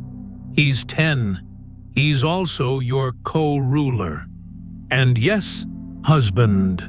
Welcome to ancient Egypt, where patriarchy isn't just an unspoken rule. It's the law of gods and kings. Most teenage girls would buckle under that pressure. Cleopatra didn't. She leaned in. From the very beginning, Cleopatra refused to be a decorative puppet. Instead, she built a mind sharper than any Roman blade. She studied at the legendary Library of Alexandria, absorbing everything from astronomy to medicine, politics to philosophy. She didn't learn just for curiosity, she learned to dominate. Her court, unlike the traditional militaristic ones of her predecessors, was more like a think tank. She surrounded herself with Greek scholars, Egyptian priests, and foreign diplomats. Under her reign, the palace wasn't a place of empty luxury. It was a living laboratory of ideas. While most rulers paid lip service to religion, Cleopatra embodied it, literally. She presented herself as the reincarnation of Isis, the goddess of motherhood, magic, and kingship. It was more than political theater. It was strategy. By aligning herself with Isis, Cleopatra didn't just win spiritual legitimacy, she became untouchable. You could argue with a ruler. You couldn't argue with a living goddess. And the people believed her. They didn't see a young woman in power. They saw divine order restored. And yet, in the Roman world, she was vilified. A temptress, a witch, a snake. Roman historians, mostly male, couldn't process a woman who spoke 9 languages, conducted international diplomacy, commanded armies, and passed economic reforms. So they reduced her to a seductress. Because what else can you do when your military can't outmaneuver her brain? Even her enemies had to grudgingly admire her. Julius Caesar may have been the face of Rome, but even he couldn't ignore her legal mind and charismatic command. When she visited him in Rome, it wasn't as a guest, it was as a queen. She didn't kneel, she negotiated. Her reign was a masterclass in multilingual governance. Think about it. Cleopatra ruled a country where the elite spoke Greek, the people spoke Egyptian, and the bureaucracy functioned in both. On top of that, she communicated with Syrian allies, Nubian generals, Roman senators, all in their own languages. She didn't rely on translators. She was the translator. In every room, she had the upper hand. She didn't simply exist in a man's world, she bent it. She didn't imitate masculinity. She redefined power on her own terms. She weaponized charm, yes, but she backed it with centuries of education, spiritual authority, and cultural literacy. And yet, she was not arrogant. Cleopatra knew her position was precarious. Her early years as queen were not golden. She was briefly ousted by court conspirators, forced into exile with limited resources and no military support. But did she mope in some sandy tent crying over lost power? Absolutely not. She built a navy. From exile, she returned with ships, soldiers, and strategies. She didn't beg for her throne. She retook it. In a time when most women were silenced or erased from records entirely, Cleopatra made sure history would remember her voice and her policies, not just her perfume. She championed local cults, revived religious temples, and addressed food shortages through careful management of grain exports. She preserved Egyptian independence not by brute force, but by becoming indispensable to Rome. To survive in ancient politics, you needed 2 things: absolute ruthlessness and absolute intelligence. Cleopatra had both. But unlike many of her male counterparts who relied on violence, she played the long game with wisdom, persuasion, and cultural mastery. So yes, she loved beauty. Yes, she wore gold eyeliner and bathed in rose water. But while Rome was mocking her for her womanly wiles, she was calculating tax reforms, memorizing treaties, and translating ancient medical texts for royal physicians. Because Cleopatra didn't just rule Egypt, she defined what ruling could look like when intellect sat on the throne. During Cleopatra's reign, Egypt was anything but peaceful. Famine stalked the Nile Delta. The annual flood cycle was faltering. The economy teetered on collapse, and Rome, greedy, growing, and hungry, was looming just across the sea.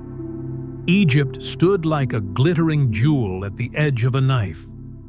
But Cleopatra didn't just sit on her throne bathed in oils and wrapped in linen waiting for doom.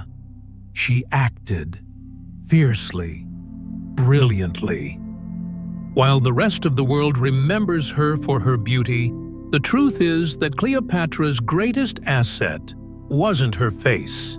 It was her brain. She was a logistical mastermind. She took a country on the verge of starvation and kept it alive. When harvests failed and granaries emptied, she didn't offer empty prayers to Osiris or blame bad omens. She cracked open the royal reserves, redistributed grain, and quite literally fed her people. Not to win favor, not for appearances, but because she understood that a queen without citizens is just a woman with a crown. She cut temple taxes that were suffocating the poor and stabilized the silver currency, rebalancing the economy when inflation had made daily trade nearly impossible. In a time when most monarchs relied on superstition and status quo, she leaned into math, into planning, into restructuring. She opened trade routes with India, expanded naval expeditions, and even invested in improved irrigation systems to modernize agriculture. In short, she didn't wait for miracles, she made policy. And still, history calls her seductive rather than strategic. A male ruler pulling the same moves would be hailed as a visionary economist. But Cleopatra, she's the one with the eyes, the perfume, the eyeliner. But real power is often quiet. And Cleopatra saved an entire civilization, not with a sword, but with a spreadsheet written in hieroglyphs, of course. But if running Egypt during crisis was a feat, navigating its politics was an Olympic event. Cleopatra was a queen of an ancient dynasty, stuck between two empires, the fading glory of the East and the swaggering rise of Rome. Rome was not subtle. It conquered. It swallowed cities whole and dragged monarchs in chains. And yet Egypt held its ground because Cleopatra understood diplomacy like an artist understands color. She didn't throw herself at Caesar or Antony. She calculated. She weighed options. Aligning with Rome wasn't about submission, it was about survival. For a time, it worked. She brokered peace, secured allies, and kept Egypt from becoming just another Roman province. But deep down, Cleopatra knew the truth. No Roman general would ever let a woman from the East rule beside him, no matter how clever, rich, or connected she was. So she chose her end. Not in battle, not in chains, but in her palace, surrounded by silks, scents, and sovereignty. Her death was her final decree. No man would parade her as a trophy. No enemy would pen her legacy. She wrote her own ending with dignity, control, and just enough flair to haunt history forever. It wasn't just a tragedy, it was branding. And it worked. More than 2,000 years later, we still talk about her. Not because she was conquered, but because she never truly was. What she left behind wasn't just a fading empire or some romanticized scandal. She left a symbol, a mythos, a lesson. Cleopatra didn't just rule, she redefined what it meant to lead. She proved that power doesn't have to roar. Sometimes it wears silk robes, whispers in 7 languages, and holds an empire together with intellect sharper than any blade. She wasn't a queen who fit into history's mold. She shattered it. So what's the real crown Cleopatra wore? It wasn't the gold diadem or the cobra headdress. It was her ability to be both feminine and fierce, to wield beauty and brilliance in the same breath. In a world that wanted her to be either a decoration or a demon, she was both and neither. She was herself. Her life reminds us that intelligence isn't diminished by lipstick, that being strategic doesn't mean being cold, and that running a kingdom while looking good doing it isn't vanity, it's versatility.